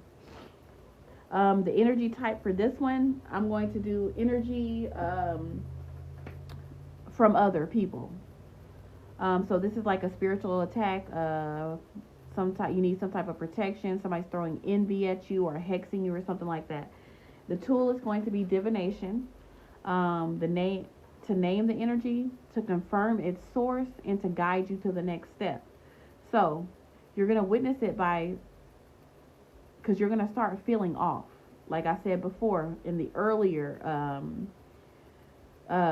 example that I gave y'all when I did the ritual walkthroughs, you're tired, your money starts to dry up, you have mood swings, heavy for no reason. You start seeing signs and dreams, omens, animals behaving strangely. You can't really explain it logically, but something is not right. You feel like somebody's watching you. That's another big sign. an infestation of flies, gnats, you feel drained, things like that. Instead of brushing it off or blaming yourself, you acknowledge that this might not be my energy, some weird shit going on. You don't jump to fear. You open your spiritual senses and you sit with the unease, knowing that something is knocking, and spirit is inviting you to listen. And then you're going to name what it is. You're going to go to your altar or a quiet space. You're going to light a candle, cover your head. You call on your ancestors and you say, who sent this? What is this? And what am I going to do with it? And then you're going to pull out your divination tools. If you are not a diviner, an elder or somebody you hired is going to do this part for you. You're going to pull out your divination tools, bones, cards, pendulums, your water bowl if you do it that way, or your Bible if you practice bibliomancy. And you're going to ask direct questions. Is this energy coming from another person? And when I say direct questions, these are yes or no questions. So it can be simple and to the point. Is this envy? Yes or no? If it's not, is it a curse? Yes or no? If it's not that, is it projection? Yes or no? Get it? It has to be yes or no questions. And you're going to have to trust what actually comes in. After you have named it, after you've done your divination, you're going to filter, separate what stays and what goes. Now that you've named the energy and the source, it's time to decide what part of it belongs to you. Some of it may be entangled with your own vulnerability, your own, like you did something to have this thrown at you, things like that. Maybe your protection was weak, or you weren't spiritually covered that day, but the rest of it isn't yours. And you can pray. I accept what is mine and I release what is not. May what was sent out of alignment be returned or undone, things like that.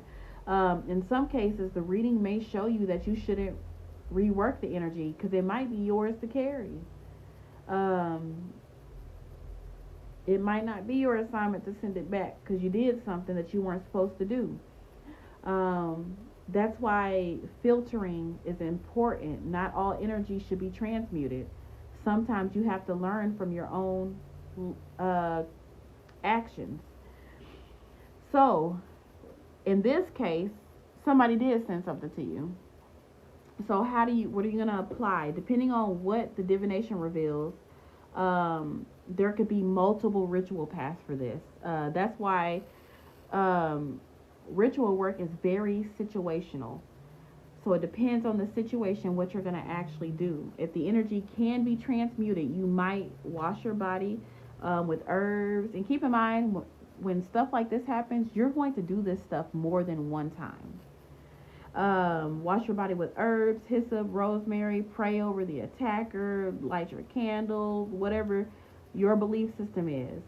You might write their name on a petition if you do get a yes to the name, because if you ask, is it this person, and it says yes, you're going to write their name on the petition, anoint it with banishing oil, burn it in a fire-safe bowl. I convert your hate into heat, your envy into elevation, your work into my wind. If the energy must be returned, and I told y'all, I transmute and I return. I do both. But that's just me. If the energy must be returned, you might perform a return of sender or a reversal depending on what they did and who the person is, and what the divination actually tells you to do. So this energy does not belong to me. I send it back untouched and unclaimed. Let it find its way home. That's a return of sender. If you are unclear, divination might direct you to bury an item or light a white candle. So all of this depends on what the divination tells you. Divination protects you from guesswork.